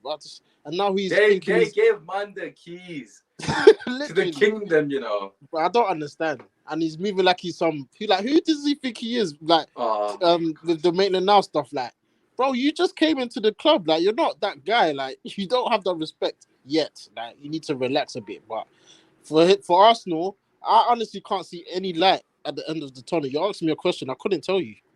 I couldn't tell you how they get back. I don't know. I really don't. Yo, man said the too far gone, you know. Yeah, they are, bro. It's actually so bad. They're not in Europe for the first time in how long? I don't know. Man. Probably the first time there. Bit of breaking news: Everton have signed Rondon on a free transfer from China. Benitez always signs him. Yeah, that's the third time Benitez has now signed him. He's all right, you know. He's not bad. He's better than Joe Linton. I mean, that's Newcastle, yeah. Yeah, that's Newcastle. But there's Calvert-Lewin in it. Calvert-Lewin and Richarlison fighting for that pen, you know. That's a joke. I mean, that's just embarrassing. That's blatantly Calvert-Lewin's pen. I don't know why. Did you hear as well by PSG rejected 190 million from Real Madrid? Bro, I don't understand. Where's that money coming from? Where's the money coming from? Yeah, why have Real Madrid got so much money, by the way? This is what I mean. I don't. To be fair, they didn't sign anyone last season. Yeah, but all they've been doing is selling players, you know. I know, but that, oh God, why I can't believe PSG has said no to that. By the way, I know we've just completely gone off the Arsenal topic, but I can't believe PSG have said no to that. That, I mean, he's going for free, literally. Yeah, he's going for free in January. They signed and the fact that why is Real Madrid not just waiting? I don't understand. I know why they're so desperate to get him. I don't understand. They're dying for him, man. It's because they know they've got no one in that league anymore. Isn't it? They're the poster boy. Their poster boy is Daniel Van de Beek. Not Danny Van de Beek, Depay, sorry. Their poster boy is Depay. That's their poster boy. I mean, that's an absolute madness. With all due respect to Depay, but that league is dead. So many leagues at the moment are dead, man. Honestly, God, the Premier is the best league now. I mean, it's just a fact, isn't it? But yeah, PSG madness. I would have hoped they sold him because it would give Man United a better chance to win the Champions League, but it is what it is. You know, got to even out the players and that. Oh, it's raining. Just keep talking while I close my window. Kish, what are your thoughts on Man City at the moment? No strike. Do you think this is still going to compete? Just 1 second. Just got some news as well. Spurs are in talks with Serge Aurier to rescind his last year of his contract to let him go on a free, basically. I mean, that's not really breaking news. I mean, to be honest, Man City, he's taken L's. This window, I'm not gonna lie. Harry Kane, nah. Ronaldo, nah. It's been a bit. It's been a bit of a failure. I'm not gonna lie. It's been a bit of a failure on his books in a sense because look, if they don't win the league this season, make no mistakes, it's the fact that he's not got a striker. Oh, he does have a striker. I'm not gonna embarrass him like that. Jesus is a good striker, but he's not a world-class striker. And I think for them to win the league, my favourites now to win the league are Chelsea, especially with the Saul signing, which has just gone through as well. But I do think that when it comes to those big games where you just need that one person to be there and be clinical, you saw that. I know it was only first game of the season, but against Tottenham, they had a lot of opportunities inside the 10-yard the box, and they just didn't have that striker there to just tap it in or be the right place at the right time. Ferran Torres, for me, has a lot of potential, but I just don't see him ever being. I think he'll be like Jesus in terms of his level of ability. So I do think they'll miss out. The only thing I would say is they'll probably go in for Haaland next season, but again, every single club in world football will go out for Haaland, so there's no guarantee that they'll even end up with him. And if Mbappe, when he goes to Real Madrid, I wouldn't be surprised if Haaland ends up going PSG. So it's a tough one, really. Yeah, let me just jump in. Yeah, let me jump in. Regarding City, you know what? I'm not gonna get fooled by them not buying a striker, because as you've seen, I know they faced Norwich and Arsenal, but they're still slapping in the goals, man. And Pep is just too good of a manager for me to just write him off just like that. He's not replaced Mendy either, Jerry. He's left, innit? Yeah, we don't need to mention him. Yeah, we're not. I'm saying he's not replacing him. Definitely not mention Mendy, Kish. No, but what I'm saying is, no. But if you take away everything out of whatever, yeah. But if now he's not going to play, who then plays in that position? Who is it? Zinchenko? Zinchenko, yeah. That's Cancelo. Cancelo as well. Cancelo's more right rather than left. Yeah, but he's played there a lot. Nah, he's played there a lot last season. Yeah. Yeah, but then you've got then you've got Cancelo, Zinchenko, and Kyle Walker for the whole season. That's true. You are leaving it a bit. You are leaving a bit slim. Yeah, it's a bit thin. Yeah, I heard that. But you know what? That Grealish, obviously 100 million was a bit strange for them to put all that money on him. But listen, De Bruyne's not back. Like, people keep he's not here yet. He hasn't arrived, and Foden still has to come back. Like, when them two are fully fit, I think City people will get reminded how good City really are. So for me, I'm not writing them off at all, regardless if they don't have a striker or not, because they just look at the quality of players they have with the squad they have. They will be up there again, challenging for both Champions League and Premier League for me. So I don't want to write them off too tough, because knowing Pep, he can go on them long 20-game runs, and next thing you know, they're top of the league and they stay in there. And so, yeah, man, this Premier League is going to be interesting. But City. Better news on Manchester United. Man United have rejected a loan bid from Everton for Van der Beek. Ollie is the one who's declined the offer for him. Yeah, I mean, Ollie's doing basically Arteta maintenance now, isn't it? So, yeah, just to answer your question as well, we've got a comment from Zambia. You love to see it. So regarding Man United, it doesn't look like we're going to sign anyone. As Kish just said, that we've just rejected a deal for Van der Beek to go on loan to Everton. For me personally, without a doubt, the right thing to do. I mean, we can't afford to get rid of a midfielder. We haven't even got any at the moment. Exactly. So I just think that's an absolute no-brainer. I don't think Ollie really had a choice. Whether he wanted to do it or not remains to be seen, because obviously you have to play it, won't you, for him to prove it. Otherwise, we'll have to wait and see regarding that, Matt. But in terms of Man City, I'm with Jerry 110%. I think people are writing them off way too early. We obviously haven't learned from last season. Kevin De Bruyne is not back. Jesus, to be fair to him, has actually got off to a very good start. I know he's playing right wing, but I think Man City will be fine. I think they're still going to be in the conversation. I mean, even with the sort of less depth in fullbacks, I think they've got more than enough cover. I think Klopp will find a way. He'll just put Stones in right back, and they'll find a way to do well, man. If he needs to. So I don't think Man City are going to be a problem. I think they're still going to be in the conversation without a doubt. And as you've already mentioned, Kevin De Bruyne to come back, I mean, it's an absolute no-brainer, isn't it? You know, De Bruyne and Foden coming back, them two are going to change the team again.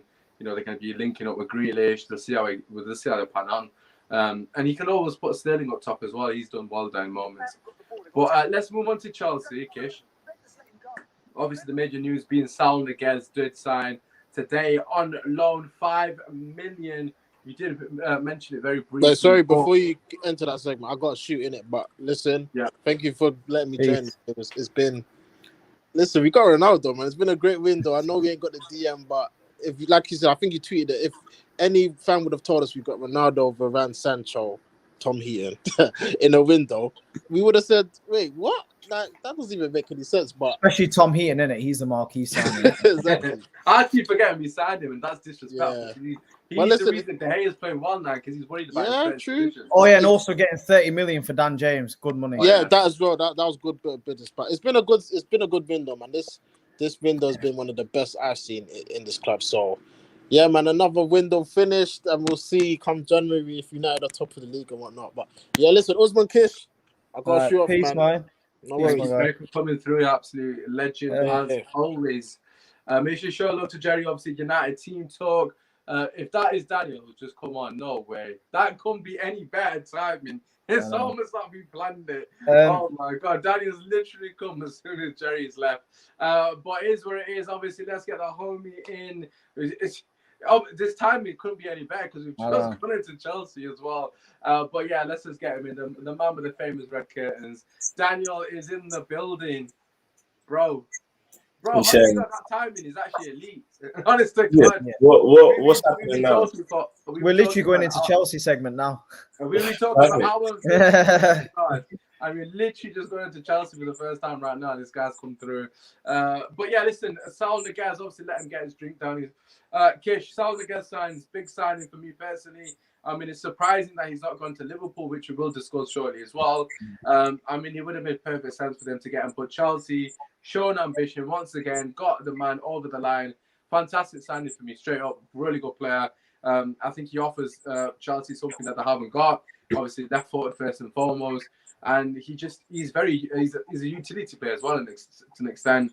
And obviously, Jorginho, Kante, they've done fantastically well. Kovacic, I'm a massive fan of Kovacic. I think he's a bit underrated, to be honest. But Saul Niguez, a completely different proposition. They've got 4 bad boy options now. Technically, 2 of them could be injured. They still wouldn't even worry about it because they've got really good depth there. Kish, where do you sit on Chelsea? I mean, from Twitter, first and foremost, no one's to be the title favourites. Yeah, first and foremost, Hussam must be pissed because he literally was willing to put his house. Hussam is pissed. He's ignoring all the messages.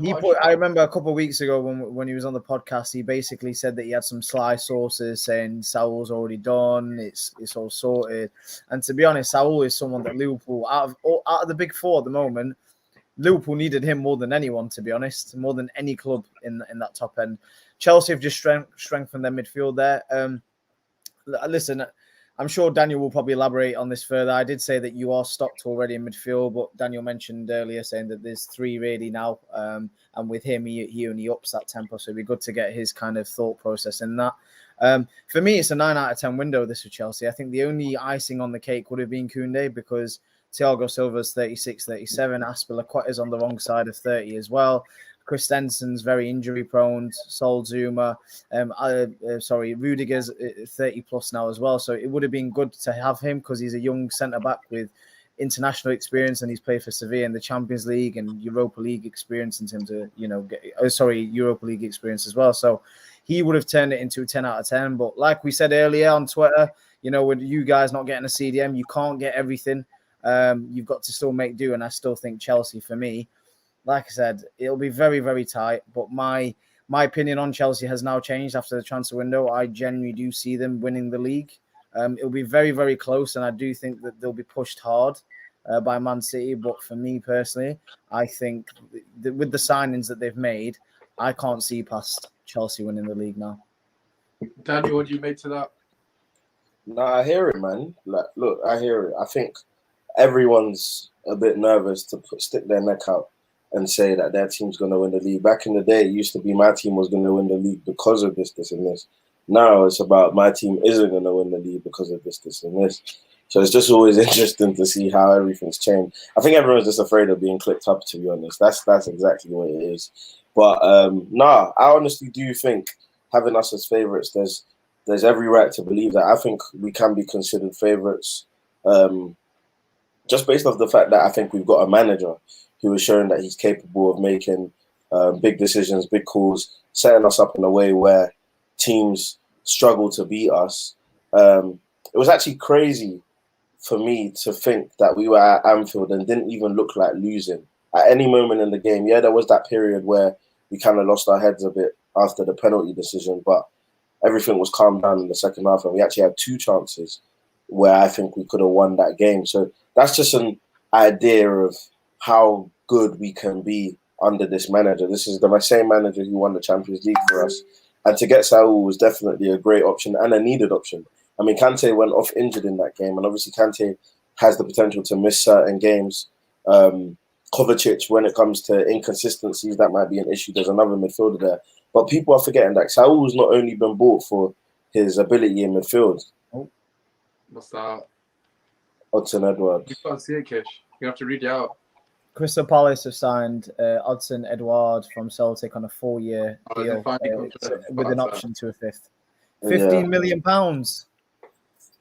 Yeah, no, it's good deal for them, but I still don't think Vieira is the guy. But hey, but no, what I'm saying is Saul's versatility. He can play left wing back. He can also play as one of the attackers in the free, or in the 2 positions that play behind Lukaku. So his versatility has so much and helps Tuchel so much. And the fact that we've got a £35 million option to buy next summer, it's a bit like Kovacic. Remember when we had Kovacic on loan for a year, and it's like, if we actually need him, yeah, we'll take up that option to buy him and have another midfielder. And the great thing about Chelsea's squad is we've got a really young squad.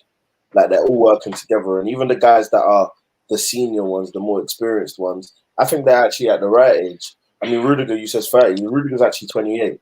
So Rudiger's currently in his prime. Christensen's about 25. And then you've got the right plus 30 players. So you've got Thiago Silva, who I still believe is a world-class centre-back, quality centre-back, and we saw that against Liverpool again. You've got Azpilicueta, who's the captain of the club. So you've got the right blend of experience, prime players, and also young and upcoming players who have so much potential. So having us as favourites, I'm not scared about that. I think we have every right to be favourites this season. Yeah, I mean, I think what you've said regarding Saul's utility, I think that's going to be really important. I think, especially with injuries, as you mentioned, Kante's got somewhat of a track record of getting injuries of late. Kovacic as well, very consistent. I think this is the thing. That's what I like about Chelsea's squad. It's very balanced. You seem to have all the sort of, the gaps sort of plugged to an extent. Obviously, Man City is the obvious one. It's a striker. If you just mentioned me personally, I don't think it's going to be that much of an issue for Man City. I think they'll still be fine. Man United is quite evident. The CDM position is, I'm sure you guys will know more than anyone. Everyone seems to say regarding Manchester United. Liverpool, they haven't got any strength in depth. So I think for me, Chelsea got the most balance. I think it's going to come down to the managers, really. I mean, Pep, Tuchel, both top quality managers. Which one of them is going to make the difference? And I think Lukaku, although I don't like to admit it, I think Lukaku is going to be the reason for me personally why Chelsea win the league, because he's the biggest signing. Like, without a shadow, obviously you only signed 2 players. I know you were linked to Koundé. I personally don't think you need a Koundé desperately currently. I mean, next season you will definitely need a centre back. People are aging, but this season Chalobah, he's shown that he's good enough, so to speak, for the time being. But Lukaku was a necessity, and I think that's the signing that makes me believe Chelsea can win the league this season. What I will say though is that in the case of Man United, there isn't that much excuse. I don't think that the fact that I believe you've made in the Premier League, you've made the biggest signing, and I actually think the Varane signing is a bigger one than the Ronaldo one. Yeah, I agree. I agree. But you've still bought the second best player in the world, as in Ronaldo at 36, regardless of the fact that, he might have declined a bit. He doesn't score 50 goals anymore. He scores 30. Or he doesn't score 40 goals anymore. He scores 25.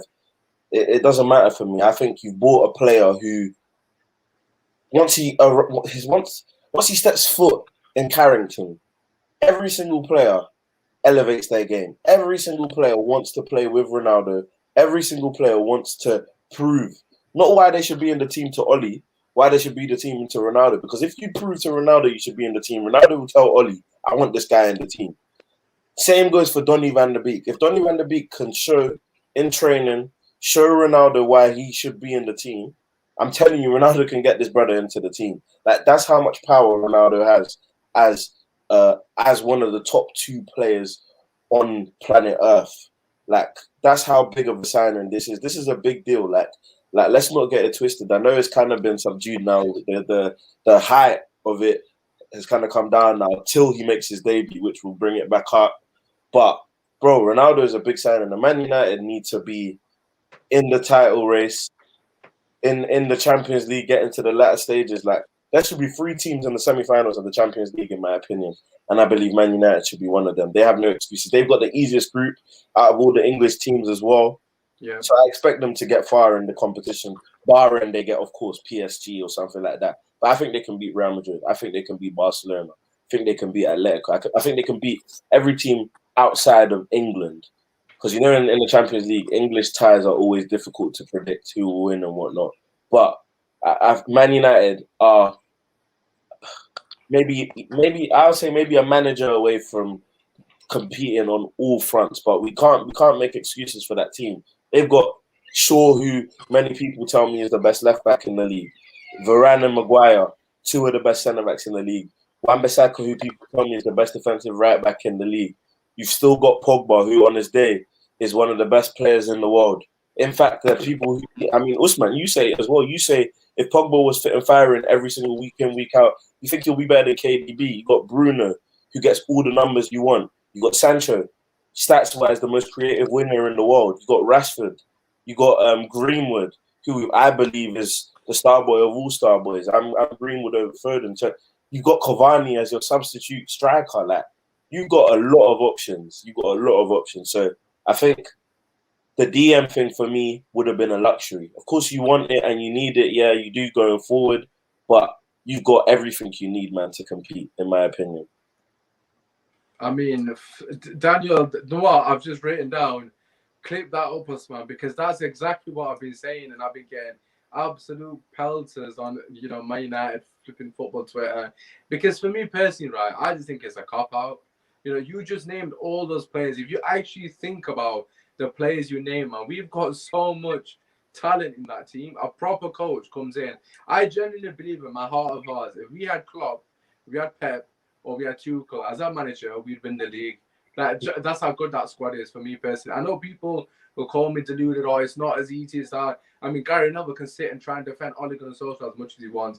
He's just trying shit to think that we should be coming forward with Ronaldo in our team. I mean, that's just absolutely ludicrous. As you mentioned, he's still a world-class player. He might have aged.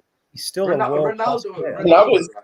Ronaldo is he's not human. He is literally a physical specimen, like literally.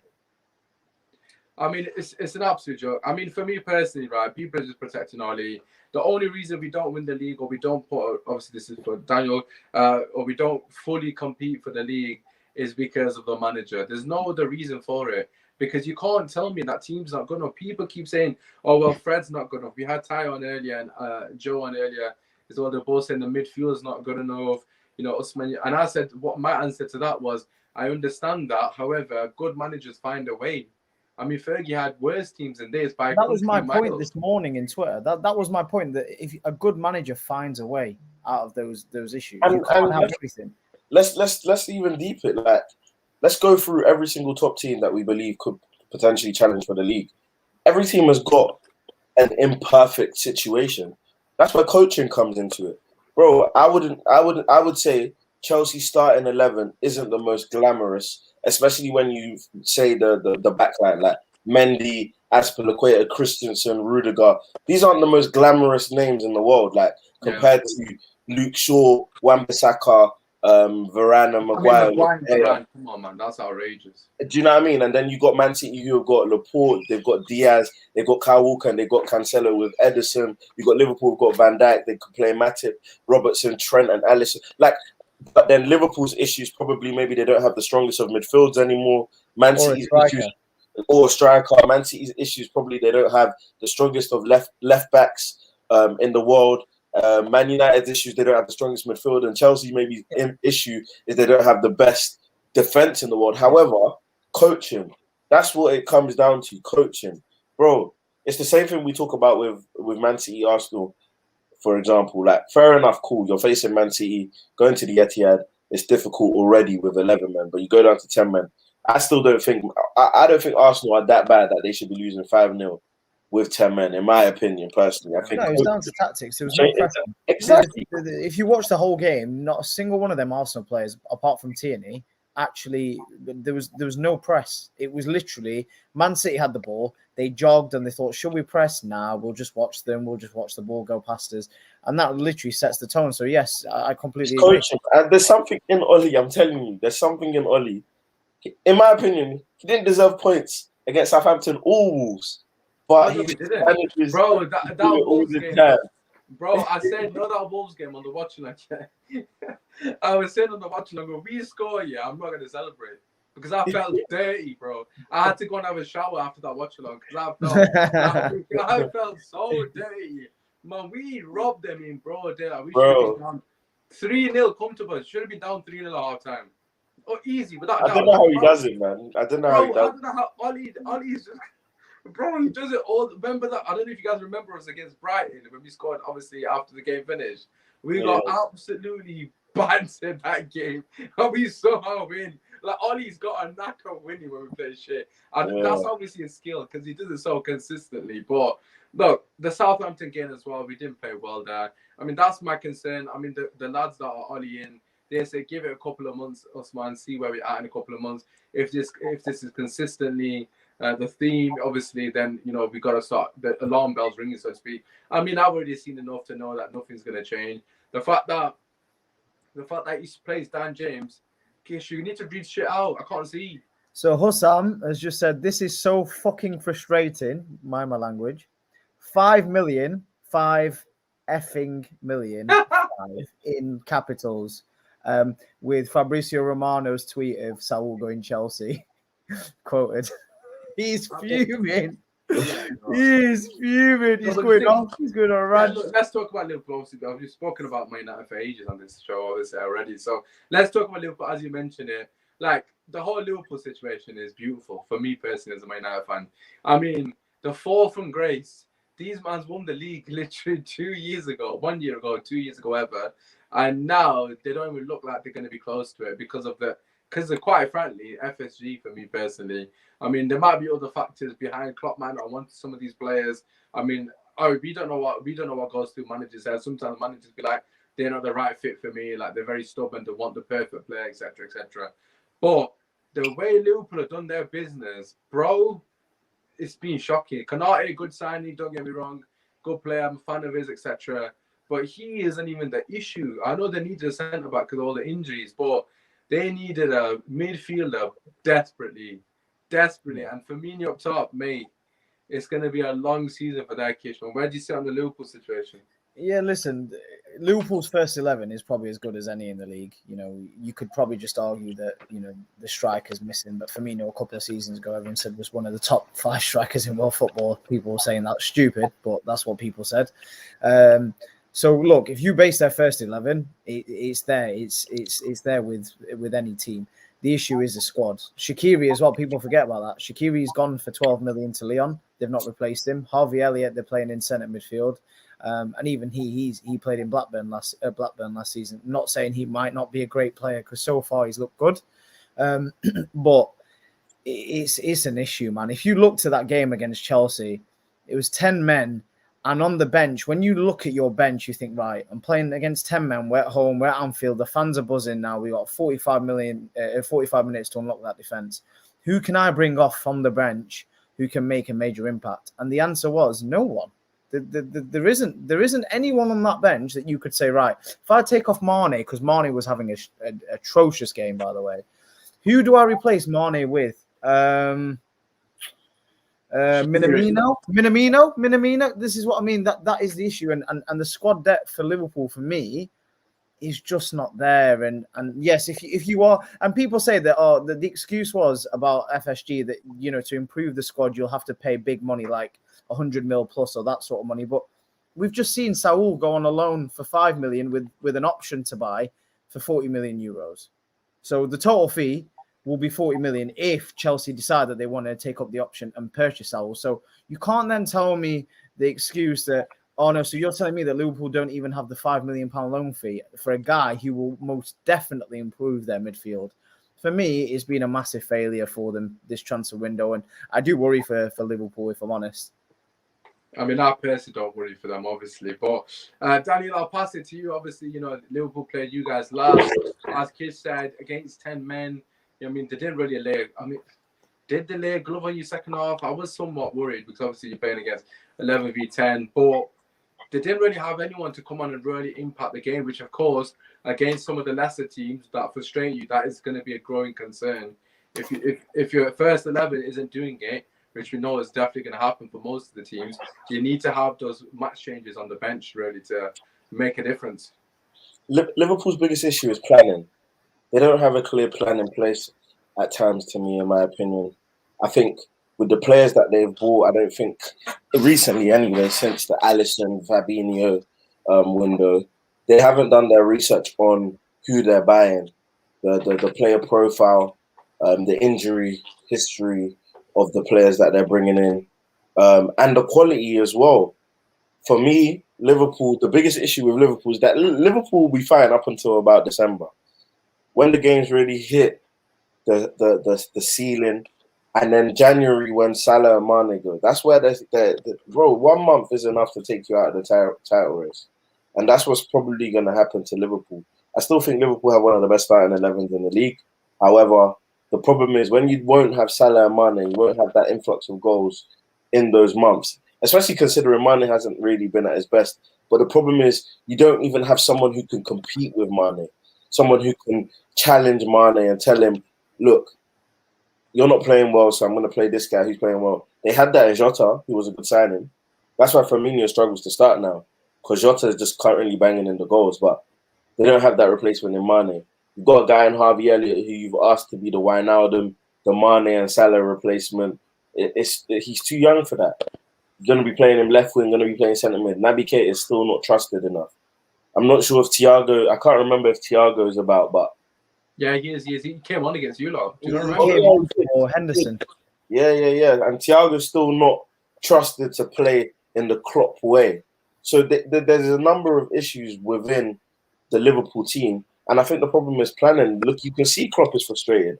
He's moaning and bitching a bit in the press conferences, talking about other teams and how much they spend and how he can't spend that because of COVID and whatnot. Being the crybaby we all know he is. Like, at the end of the day, even though I don't sympathize with Klopp, I do feel like a manager like him deserves to be backed. And currently, it doesn't seem like Liverpool are backing him with the resources and the funds that he deserves. So they're going to have to bear the consequences. And really and truly, let's be honest, Liverpool might struggle to make top 4 if they're not careful. Because this is not last season where there were a lot of teams with weaknesses where we just allowed Liverpool to get back into the top 4 somehow. This year, there's a lot of good teams. So we've got to be really careful. Liverpool got to be really careful. The one thing I will say, though, on that, Dan, is Van Dijk, for me, I mean, listen, it's only early doors, but with the injury that he had, I'm sure loads of people doubted his ability. He's clearly not lost it. Yes, he has a couple of errors in him, but which player doesn't? The guy is more than just a player on the pitch. I think his leadership for Liverpool this season is going to be massive. So I think he'll probably be he for me is even more important than Salah. I think in terms of being in the first team for Liverpool, it's that leadership, isn't it? Oh. Yeah, I mean, just to add on to what you said, Daniel, I think my issue for Liverpool is, and I've said this consistently, hence why a lot of us put them in fourth position in our predictions video, was the fact that they haven't got any competition for places, especially in the final 6, arguably. I mean, the back line, you could say they've got a competition centre back, ironically. But in the other positions, there's not really much, there's not really anyone knocking on the door for anyone. I mean, Trent, there's not really any replacement for him. It'll probably be Milner, hypothetically speaking. Tsimikas is the only one in the defence. I mean, obviously left back, he's done fairly well. But if you go into midfield, as you mentioned, Naby Keita can't stay fit. I mean, he's played a couple of games. I think he played the first 2 games this season. And then he's been dropped for the biggest game so far against Chelsea for Harvey Elliott. And that's kind of gone under the radar. 63 million spent on Naby Keita. The guy can't play the biggest game of the season so far. I mean, he has to bring in a youngster that's meant to be, in that team to rub, as you mentioned, Gini, Mane, and so forth. But yeah, the Mane and Firmino issue is the biggest issue for me at the moment. Neither of them are contributing to the game. I mean, prior they went, so obviously when they were winning the league, there were games that Mane and Firmino obviously didn't get the score sheet, but they were offering so much to the game in terms of the build-up, the movement off the ball, in terms of the link-up play. They were devastating. And Mane in particular is not doing anything. If he doesn't score, he's not contributing to the game whatsoever, which is a major issue at the moment. And as you said, Jota's coming for Firmino, but now Mane, there's no one on the bench to really replace Mane and push Mane and state a claim for his position. So that's where they're going to fall short. I mean, you've got so many players in that team that aren't really under any pressure. I mean, of course, they've got their own pressure to obviously perform and keep up those levels in the past couple of years, but there's no one on the bench that's really knocking on those positions. Shaqiri and Origi are the two state of claim for Salah and Firmino, really. Or Firmino. I think Mane has become quite predictable. I actually watched the whole game against Chelsea. I was waiting. I was actually focusing on Mane. I was like, right, show us what you can do here. And every single time he tried to, I don't know who the fullback, who was the fullback, Dan, against James. Mane. Was it James? Yeah. Every single time Mane tried a trick, he tried to outpace him, he tried to outdo him. I can't remember a single time Mane went past him. And I think the Mane of 2018, he was just ridiculous. When he got the ball in the wing, you just knew that no matter which fullback was there, he was past him. Whereas so far this season and last season, I don't know if he's lost a yard of pace. I don't know if it's confidence. I don't know if he's become predictable. It might be a combination of all three of those things, but he does not look the same player. And what is he, 30 now, something like that? I think it's going to be very, very tough for him now, being at Liverpool, because, like you said, there's no competition. So I don't think Klopp has any choice but to play him regardless, even though he is out of form. He can't even take him out of the team. So it is a bit of a bad situation for Klopp and Liverpool. Yeah, I mean, look, Klopp has to find a way. Like we said with Ollie earlier, it's a different situation with Klopp. He hasn't been backed. I mean, the fact that Ollie's been back more than Klopp says a lot. Like, I mean, Klopp has every right to be back with the trophies that he's delivered. The first trophy the first Premier League title, should I say, in 30 years. You'd think that the board would back that manager, trust him a bit more. And since he's won that league, who they've really signed, that makes you think, okay, Liverpool are really here to stay, because the thing that you have to do as a champion is go again. I mean, you've seen in the past, Jose's teams at Chelsea, Man United, under Fergie in particular, we'd always go out and buy another player the season following. And City have done it, but, Liverpool, for me, they're just going to fall behind. Look at Chelsea. As Daniel said, the other teams, the gaps are going to be a lot bigger. I mean, a lot of Liverpool fans saying we finished third last season. Well, you ain't going to finish above Chelsea this season. So that, in my personal opinion, anyway, so that automatically puts you down to fourth. And what makes you say you're going to finish above Man United this season? Based on what? Based on pure hope? Based on what? I mean, there's no evidence to suggest that Liverpool are above Man United. Based on the windows alone, we finished second. I mean, I know Ali's obviously a huge factor in that, but we've still got Ronaldo, Sancho, and Varane. That's our window. On top of, I mean, you can say what you want about Martial, but he's an extra body. He's going to probably be fit for most of the season, unlike last season. So that's another player potentially you can chuck in there. So for me, it's looking very bleak for Liverpool. Of course, there's still 40 minutes or so left of the window to save this season, or so some would say. But listen, let's move on to another team. We have covered most of the top 6 teams, but I just wanted to ask regarding where we sit with our predictions now.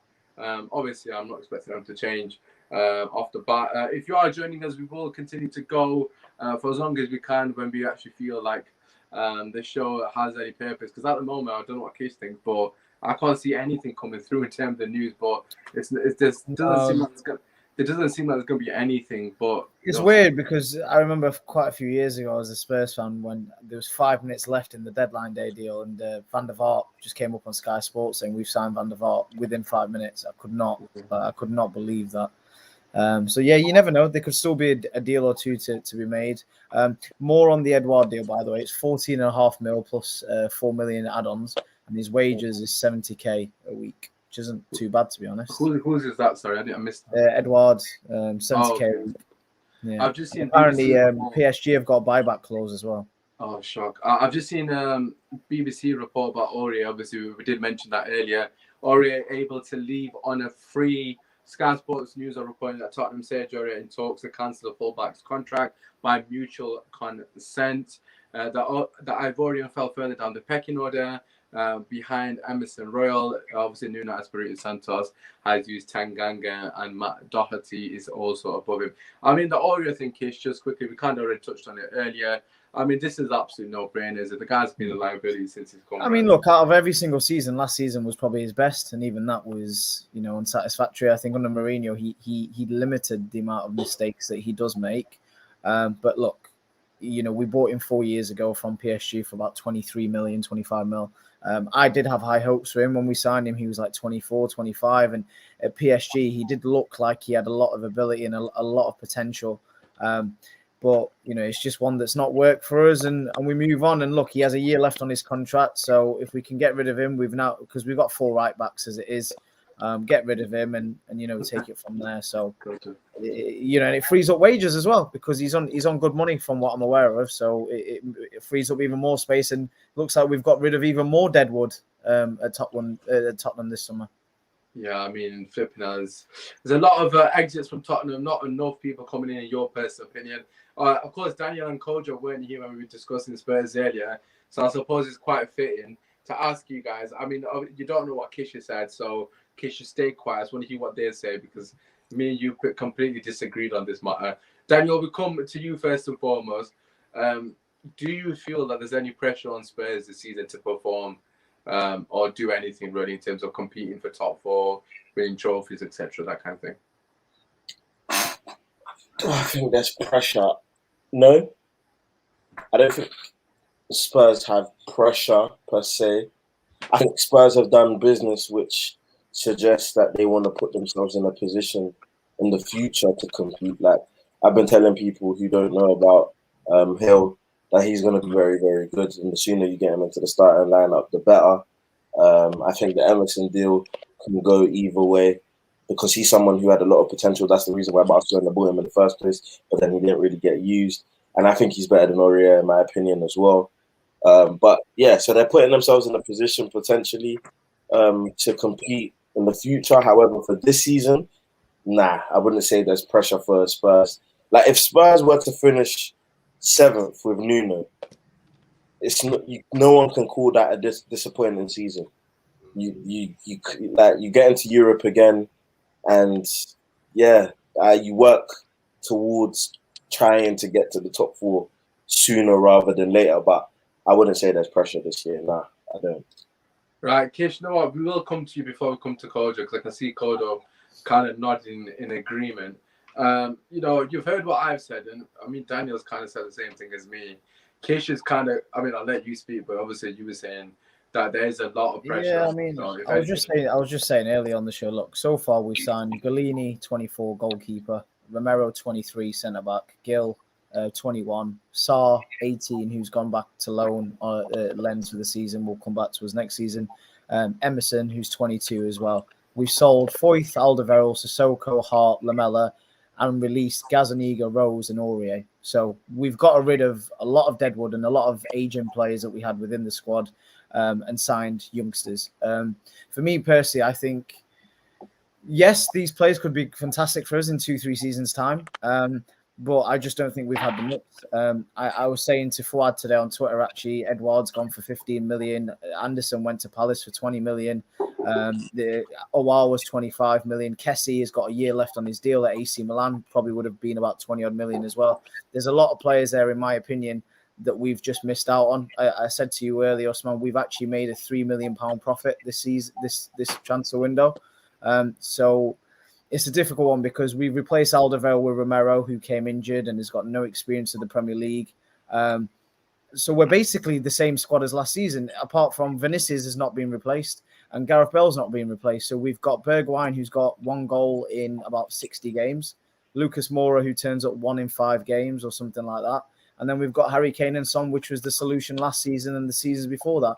And to add, we've not replaced Eriksen either still. So I am worried as a fan. I can't deny that. We hired Patrici, and I had huge kind of optimism towards his contacts, and I thought, we will probably make a couple of astute signings, which we could have. We might have for the future, but for right now, I actually think we're weaker than where we were last season. So, and I think again, you guys don't agree. I know I've already heard, in terms of, is there any pressure on us? I still think there is pressure for us to win a trophy. Every year we don't win a trophy, the more pressure we have, I think. Especially when if you put your bottle on the line with Daniel Levy keeping Harry Kane. So if Harry Kane's there, you have to get either, for me, top 4 or trophy. That's why Harry Kane is there. Otherwise, what's the point? What is the whole point of going the whole summer transfer window to literally be stubborn and hold him hostage in a prison if you're not going to have any of those two? So for me, a trophy this season is a must. I don't care if we come 7th or 8th, but we need a trophy. I don't care if it's a League Cup. I don't even care if it's a conference, Europa Conference. We need any trophy at this point. It has to happen as a fan. Well, you man sound desperate. Like you. We are. It's been, 13 years now? 13 years is a long, long time, my guy. Long time. It is. It's a long time, and I hear what you're saying in terms of new trophy. Of course, the Conference League is a no-brainer, and you should really be winning that one, if not in the conversation to win that. But in terms of everything else you said, and I said this to you earlier, and I'll pass it to Kojo, I just think they need to be patient. I mean, you're going through another cycle now. I know you kind of mentioned the fact that your team might be far, far worse than what you started the window with, so to speak. But I just think it's going to take time. You can't do everything. You've got rid of quite a lot of deadwood, 7 players roughly. You've brought in a couple of players, a lot of which for the future. But you need to give him time to get his signings in January next summer. This time next year, if you're in a similar situation to where you are right now, in terms of you feel like you haven't got a chance to get top 4, or you think that we should be in top 4, we're not there yet, then you can be worried. But this is his first window, if I'm not mistaken, as the Tottenham manager, that first proper window. On top of that, the 4 teams above you, i.e. Man United, Liverpool, City and Chelsea, have also strengthened. I mean, Liverpool obviously haven't, but the other 3 teams have definitely strengthened to an extent as well. You're only as good as your competition, and at the moment, you have no God-given rights to be above any of them 4 teams. If anything, if you finished above Liverpool, Man U, City or Chelsea, I would give Nuno a statue outside the stadium. That's how much of an achievement it would be. With the squad that he's currently got. I mean, if Kane gets injured, you're fucked, basically. Right? I think it's more disappointment. I mean, look, we've just spent 25 million on Emerson, which I'll be honest, I don't know much about him. He's been at Barcelona. He signed his new contract at Barca about a month ago, and they all said that he was going to be the next big thing. With Brazilian fullbacks, it's always a hit or miss. You don't know. They could be amazing or they could be absolutely terrible. So, but I'm just thinking 25 million for a guy who's 22, 23, kind of unknown, when there was someone like an Edouard for 15 mil, when we don't have. You should have got Hassan Aouar. I think that's Aouar for 25 million. Again, I know Aouar didn't have a good season last year, but the year before that, Arsenal were begging it for about 50, 60 million for him. It's one of those. I always think that when a player has a bad season after a move has failed, a lot of clubs then deter away because they think on mentality. They think, oh, maybe it's got to him. It happened with Zaha. If you remember the season before last season, we had a really poor season at Palace. And now I think no one's really gone in for him. So I think it's a bit unfair to judge a player based on one poor season after a move has fell through. Sancho started the season last year really, really poor for Dortmund. He didn't pick up until, I think, Christmas time. So I do feel that the Aouar deal for 23, 25 million is a massive miss for a lot of teams. Arsenal and Tottenham definitely in particular have missed out on that signing, in my opinion. Yeah, Kojo, what are your thoughts on the whole Spurs situation? I feel like Spurs need to be aware that this might be a good thing, a good start. I don't think their squad is worse off. I think this is a new beginning. You had your time with a certain group of players that had like a good 2-3 year span, and then you could see them wearing out or just not being to the level they had anymore. And then you've got Paratisi who's come in, and you mentioned the ages of some of these players that you signed, and for me that's an important thing. That shows that he's trying to look maybe towards the future with this club, because I think Spurs, they do have a history of buying sort of like young and old and not really having like a game plan. This is like a game plan for me. This is like, okay, you know what? We can look at these guys and they can go one of 2 ways. They can be here and either develop really well and either win us trophies and stay here, or even make profit for us in the future, depending on how they develop. So someone like Brian Hill, he could become an absolute star in the Premier League. And then you could have a so-called top wherever side or a European giant come in and say, hey, you signed him for this much, we want to sign him for £70 million. It's profit, it helps the club, and then you can invest into someone else the next time. I feel it's a new beginning. I think it's a smart way to do business because you want to be profitable, so Spurs have no issues in the transfer market in the future. And then on top of that, you also want to win trophies. And if a younger generation could come in with a manager that's still very young in the managerial game and, build something special with Spurs. And if Kane, whether he stays or not, if you can at least make it look like it's promising whether he's there or not as to the next couple of years, that could work out for Spurs. What you said about being under pressure for trophies, guaranteed that's always going to be there. But I feel like that's your own pressure that you put upon yourselves. Everyone else banters you, but at the end of the day, as Spurs fans, just like any other club, you want your team to be successful, don't you? You want your team to win something. You want accolades so you can see your players' armpits year after year and enjoy the celebrations with them. But that's a soul pressure thing because I feel like Spurs and their fans, and rightfully so, I think to be fair to them, they've had periods of time where they've been on the cusp of something, and it's been either being ripped apart by Levy, or they lose a star boy, and then it's like they buy very poorly, and then they back to the starting from the bottom again, trying to build something up again. I feel like they just want something to stick. With Paratisi there, and I think Nuno will be there for a while, I think you're going to have something to stick there, and I think you will get a trophy, and I think it will be domestic first before European. I do actually think you will win the Conference League. I do think that. But, okay, so maybe European before domestic, but regardless, the pressure's just coming from you guys, and I think that's fair. I mean, Harry Kane said today that he wants to focus on having a great season and winning the trophy. Of course he does. He hasn't won anything with Spurs. So for him to have a solid legacy. Bro. Yeah, exactly. So him to have a solid legacy. Audi Cup. So for him to have a solid legacy. But that's actually, if you're actually deep in, he's never won a trophy.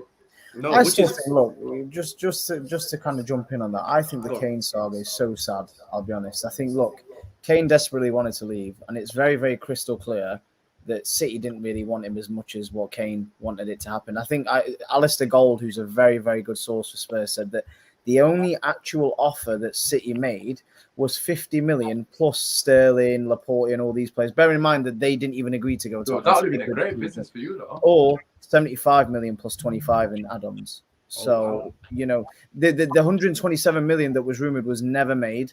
And the 150 million, which is what Daniel Levy wanted, was never made. So, if you're gonna go with that intent, and you're Pep and saying, we think that he's worth a certain amount when you pay 100 million for Jack Grealish, it's very, very difficult for them to go to Levy and say, I think he's worth that much. And I understand Kane having this gentleman's agreement, and I do actually believe there was such a thing. But the problem is there was no such thing as gentleman's agreement. And also, if a club offers 100 million, we'll sell you. Daniel Levy would have never said that. So, if you don't pay the money, you don't get the player. And unfortunately for Kane, that's just what happened. And it's sad in a way, because I do actually think that if there wasn't the hate between Chelsea and Tottenham that there is, I do actually think Chelsea would have gone in for Harry Kane personally. But it just didn't happen. And I was listening to this on TalkSport yesterday on the drive back. And it's weird because he is, for me, still the second best striker in world football behind Lewandowski. But he doesn't get revered or rated like Lewandowski does. He doesn't have that global appeal. Real Madrid has just offered 190 million for Mbappe. You will never see them spending 150 on Kane. I doubt even when they sell Mbappe, PSG won't go in for Harry Kane, even though Pochettino's there. He doesn't have that European appeal like the other strikers. Not a brand, Lewandowski's. Like, look at Pogba. Look at Pogba as a brand, man. That guy's massive. But that's what I mean. Harry Kane doesn't have that sort of brand. So I don't think if you're Real Madrid, you have that kind of appeal to go for him, because it's clear that they had the money if they wanted, but they didn't go for him and they were never really interested in him. Do you think Harry Kane's window is done then to move to a top club? I personally think he's done now, because he's going to be 29 by the time he gets to the next summer transfer window. And then you know what it's like when it gets to that age. I mean, United signed Van Persie when he was 29, but he had a year left on his contract. The fee was such a bargain. 30 million, which was still a lot, but he had a year left on his contract. And I think that makes a huge difference. And Kane has 2 years, isn't it? After next year. Yeah, that's what I mean. So 3? and he took again, according to Alistair Gold as well. I mean, I'm not surprised why Levy rejected this. He wants a new contract worth 400k a week plus a buyout clause, which Daniel Levy would be like, piss off, mate. You can stay on that 200 a week on your 2-year deal still on top of your extra year that you've got. I think you're all right, pal. Bro, by the Champions time his like, contract come runs on. out, no one's gonna want him. Like you Yeah, said, no one's gonna want. I'm not saying no one's gonna want him, but I think he won't get the moves that. I think Man United might want him. You know, If he's gonna get a move, if he's gonna get a move, his fee has to go dramatically lower, and Levy is not gonna do that because No. his goal scoring pedigree in the Premier League alone, and he's wanted by Premier League clubs. This is not a thing where you send him abroad and he's out of your league. You're not facing him twice minimum anyway. You know, this is a thing where if you do sell him, he's effectively affecting the league that you also play in. Yeah. So if you're gonna buy him, and as a Premier League club, you're gonna have to pay top dollar, whether you like it or not. Yeah. And if he's abroad, they will probably listen to a lower bid just because he's getting out. Yeah. The way we know fans as well, the way we know Harry Kane as well, he won't want to leave the Premier League because he wants that record. He wants that Shearer's record as well as being at a team where he can win trophies. Hence why Man City for him was perfect.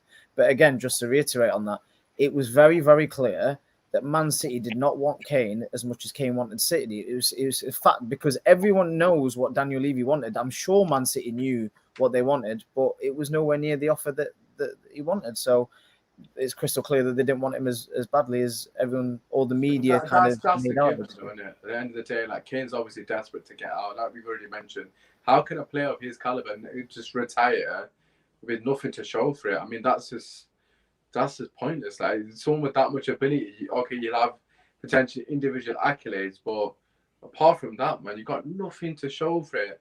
And you scored 200 plus goals for one team. That's not even a big team, with all due respect. Like Spurs ain't a team that's gonna make him a Hall of Famer. Do you know what I mean? He's not really contributing to anything in the sense. Like all you get in his top fours. He's not. People aren't gonna remember. Like people will remember Kane's name, but he's just really not done it. Like even on the England stage as well, when it's really mattered, he's bottled it. He's been in 4 finals, including England, right? And he's not contributed anything in those 4 finals, in my opinion. Yes, I understand it's a team effort. It's a team effort. I understand that, but no, but he's not a Drogba, though, isn't it? Like let's be real, innit? Drogba obviously Daniel's here, but Drogba's legacy is that he's the clutch guy. Like Drogba, you know the most embarrassing part of all of this. The thing with Drogba, right, Kish, right, and the difference between him and Kane, obviously, there's a lot of differences, but Drogba's the main reason that Chelsea won those accolades. Oh, 100%, 110%. When the going got tough, my man delivered, and Spurs, okay, granted, they've not had many opportunities to deliver. But Kane hasn't when you've had those opportunities. Those finals, the guy's been completely non-existent, bro. You know, we've been in 3 finals for Tottenham and we scored 0 goals. We scored 0 goals. We scored 0 goals in them 3 finals. 0 goals. The only final I thought sorry for him was not sorry, but I kind of understood was the Champions League final because he was thrown in after not playing ball. Poch should have never done that, in my opinion. Yeah, no, he shouldn't have. I mean, Poch made his reasons, and I understand it's Harry Kane, the quality, but he wasn't fit. There's nowhere near match sharpness enough to go and affect the game in a positive. No, for me anyway. We've seen like Harry Kane isn't the guy to come back from injury and play him in a big game to come, bro. I don't feel sorry for him, but he also wasn't fit in the League Cup final either. Like that was another game where I don't think he was fit. I think he played one Premier League game, and then the League Cup final was next, isn't it? So, like the Tottenham situation's an interesting one, but I think Kish, you're a bit harsh. Is harsh the right word? I think you're a bit over. He's anticipating too much. Yeah, you're over ambitious. Expectations are too high. Maybe a final, a trophy. Like that's just not going to happen. Your team's not good enough. I mean, Dele Alli is somehow back in the team, and we want to laugh at Xhaka, but fam, Ali should be nowhere near that team. No, I'm giving Dele Alli a lot of credit, to be honest. I've watched every game so far this season, and listen, usually it's a PR stunt, and he did say at the end of last season that he has flattered to deceive. He's not the player that he was, and he has let go of himself, and he's going to graft and work hard. And listen, the only thing I can say, I know it's not a meaningful stat, but every single game he's covered the most distance out of any player in our team. So that at least gives you an early indication that my guy's ready to graft. Nuno's put him as a centre midfielder, no longer attacking. So give some credit. This monologue, right?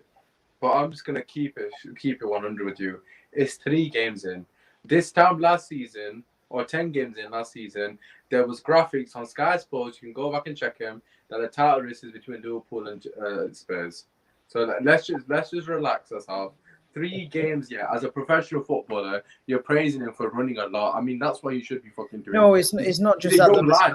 I watch How old is he? I watch 25? every single Tottenham game, though, man. I've known this. I've seen this player for years now. Bro, I watched him all pre-season.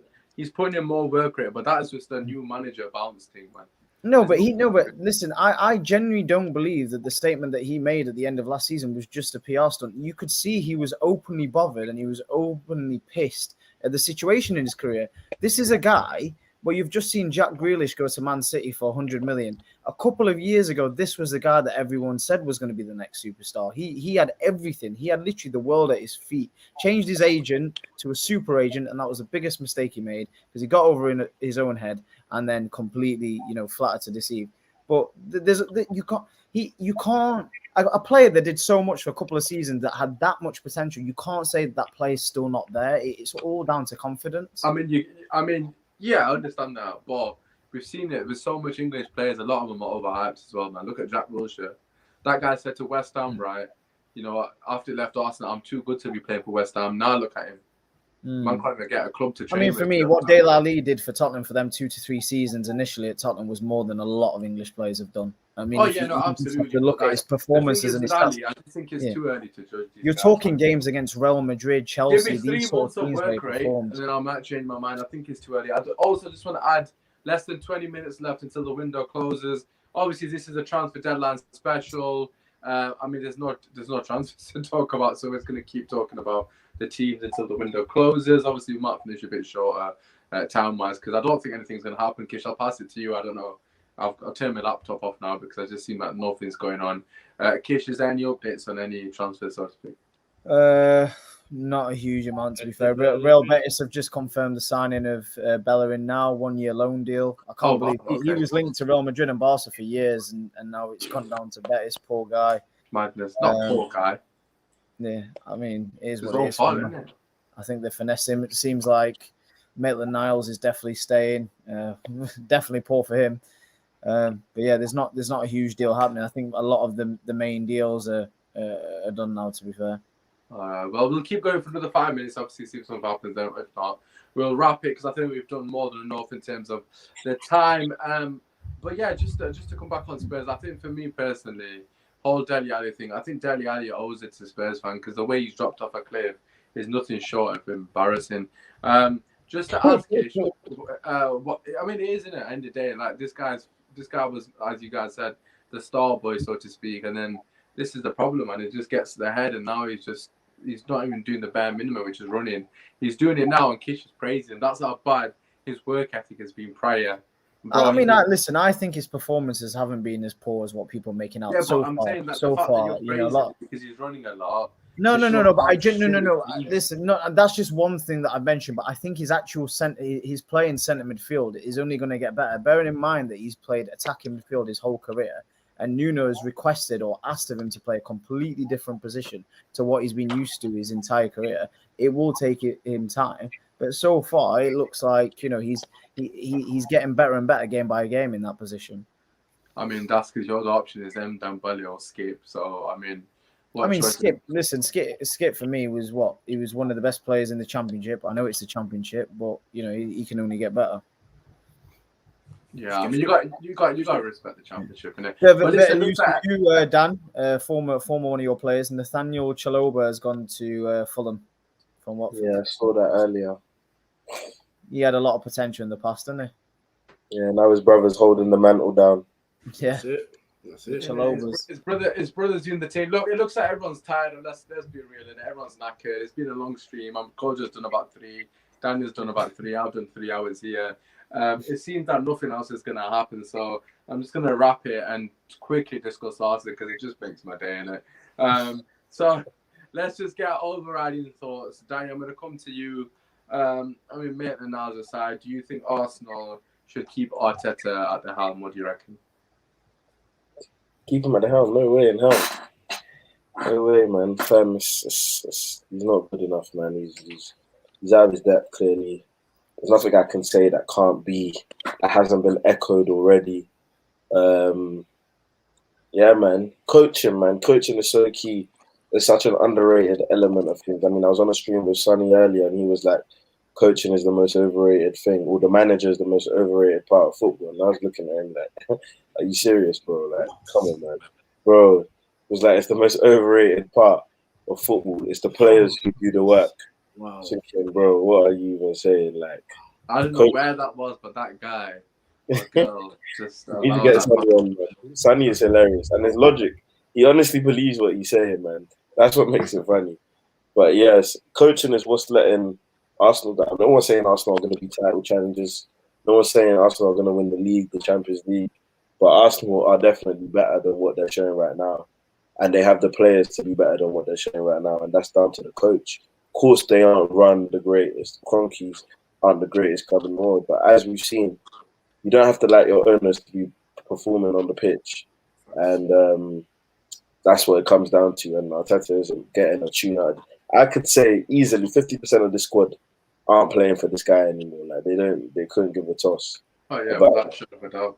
Yeah. He needs to go in. I think we all know that. But last question to you, Kojo. I'm not gonna lie, I forgot what it was. It was something to do with what was it? No, I've completely forgotten it. So listen, Kojo, just give me your thoughts on Arsenal. I had a question lined up here, but it's just completely slipped my mind. You know, in terms of Arsenal Football Club, you know, what are your thoughts, my guy? Last position, no goals, 3 games. Eduardo's gone to Crystal Palace. You know, cheers, Gail. You know, how are you feeling regarding Arsenal? Are they going to get relegated or not? What do you think? No, they don't get relegated. It would be funny if they did, but they've gone through the transfer window and not improved their squad. That just sums up Arsenal in a nutshell. Oh, that's what the question was. Well, Arsenal spent the most in the whole any team in Europe. Do you think there's any pressure on Arsenal to finally deliver that top 4 trophy? What do you reckon, Kojo? Oh yeah, there's absolutely pressure, but unfortunately for them, they're in a top 4 club anymore. So that's that. Lokonga's a good signing. I'll give them Lokonga, to be fair. I like him. I think he's a good signing, but other than that, none of the signings have convinced me whatsoever. Same old. Arteta, with banter, please stay in the job. Without banter, get the guy head out of that club, because he's not working. It's just not working. As simple as that. The players are clearly not happy. If you've got players making public protests to let him go and play elsewhere, that's already an issue. Your lineup against Man City gave the game away from an hour before kickoff. His position is untenable. It's time for him to go. They have to find someone else and think carefully, very, very carefully about who they bring in next. I don't think Conte is the answer either, because Conte is not working with the squad. I'm sorry. I don't see how Conte comes into that team. Just very quickly, I'm so sorry to change the topic, but obviously I was on the screen with Ty, and I want to ask you guys. Ty basically said that if Ronaldo scores 15 to 17 goals in the league this season, it's a good season for Cristiano Ronaldo. Do you agree with that? How many, sorry? 15 to 17. No, that's not good. Bro, come on. Someone that's been banging 30 plus year after year. 20 plus minimum for me. No, but my thing would be, it depends how many games he plays, isn't it? He will play almost every game. Obviously not 30 games, but Ronaldo is playing 30 games. If he's fit, he's playing 30 games. Yeah, but I mean, I expect 20 goals from Ronaldo in it. Yeah. Facts. 15 goals is no acceptable. I mean, the thing with Ty is he just loves Martial, innit? I need to find room for him in my fantasy team. You know, you have to have. I have to find room for Ronaldo. Yeah, for sure. I've obviously this is completely off topic, right? So normally, like a normal human being, you wait until the deadline, innit? I thought, fuck that. I've got Ronaldo straight away. I've got rid of Bruno. I'm taking my point here. I've scrapped Bruno from the team. Oh, you didn't use it? I think I'm going to use my wild cards. I think so. Bro, if I've messed up, I've used my wild card. I'm happy with my team now, to be fair. Yeah, because a lot of Bruno's goals are going to be taken now because of the pens. So you have to. Yeah. I mean, we haven't even got a pen this season, man. The referees are fucking frauds. Just before we go, though, I just want to add, though, the refereeing so far, for me personally, has been fantastic for majority of the game. I agree. Really, really good. I mean, obviously, as soon as we say, he could have broke his leg. Like apparently Pogba could have broke as soon as his leg. I mean, no, but it was a foul though. I mean, it was a foul. I would agree with that. But at the same time, I think it's not it's the biggest But look mistake how in the world. delayed Like, I just can felt see. like Yeah, but you know, the reason why I don't agree with that is because we've all played football. Sometimes things take longer to hurt, if that makes sense. The late reactions actually do happen, but for me, I just think it's one of them decisions you leave in the hands of the ref. I personally think if he didn't react like that, he would have got the free kick. But that's not to say that he did it on purpose, that he tried to con the ref. I just think it's one of them ones you just have to live with, even though I think it was a foul because his foot. but this is the thing though. Like we had the same situation with Bruno against Southampton. A lot of people said that one's not foul, and I understand why people would not say that's a foul. But I just think that was a 50-50. This Pogba one was a 50-50 as well. I mean, he does clip him obviously, and it probably is a free kick by the letter of the law. But the referee doesn't give it. There was so much other facets of the goal. And then these guys are crying, man. Like, there was one in the first half where Bruno got clipped as well. Exactly the same challenge in the penalty box, actually, ironically enough. And it didn't get given to us. And not one person's mentioned it. It was exactly the same. The only difference was there was actual contact, that clear-cut contact on Bruno's foot. Exactly the same challenge. And I think it was Neves or Martini that did it. And it wasn't even mentioned once. I'm just a bit bored of the bias. But as I was saying, referees fair play to them, man. They get rid of the diving and the soft penalties, and I'm all for it, man. So at least they do something good, and then so happy flipping days, man. But just a quick bit of news as well. David Ornstein just brought it out. It says that Tottenham made an offer for Traore 30 million earlier today, but it was rejected because Wolves wanted closer to 50 million. So I'm kind of glad. 50 million? Yeah, I know. And he's got 2 years left on his deal. 50? So, yeah. But then again, I thought 30 million. 30 million is, I think that's a very good fee, but obviously not. I mean, guys, Aurier contract is officially terminated. Yeah, I've just seen it. It's on the Spurs official site. And then Tomiyasu has just been confirmed as well. Yeah. Okay, so we finally got some transfer news in the last 7 minutes. But in terms of, what's his name?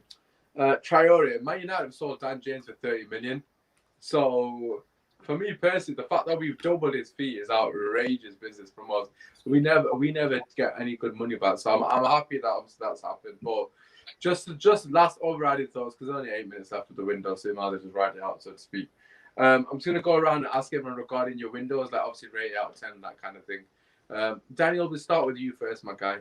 Obviously your own team first and foremost. You know, what would you rate your window out of 10, and what would you need to do to improve it, so to speak? I think we got everything we needed. So I'll give us an 8. I think Koundé probably makes it a 10 just because you get extra cheese on top. But I'll give it an 8 just because we got everything we needed. I think the 2 priority positions we identified as fans was obviously the striker situation and the centre midfield situation, and we addressed both. So yeah, man, an 8 out of 10 I think is cool. Well, I'm gonna give Chelsea a 9. You know, the reason being is because of the players that you've let go for the money that you recoup, man. Bro, I don't know who's in charge of that. I'm assuming it's Marina. But I might be wrong, obviously. But the money she recouped for all these players, I know you were devastated that Tomori left. I know you're a big fan of his, but still a lot of good money for him.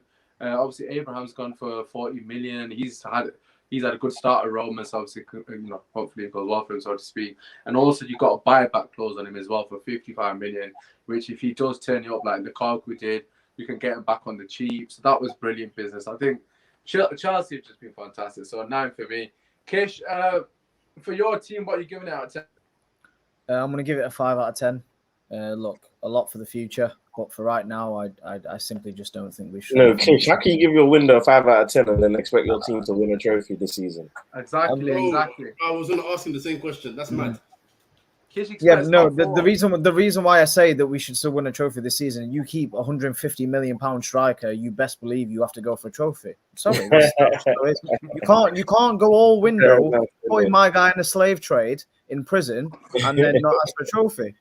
That's just how it is. Oh shit! The shiny ball man's done it again. He's kept someone hostage. Well done.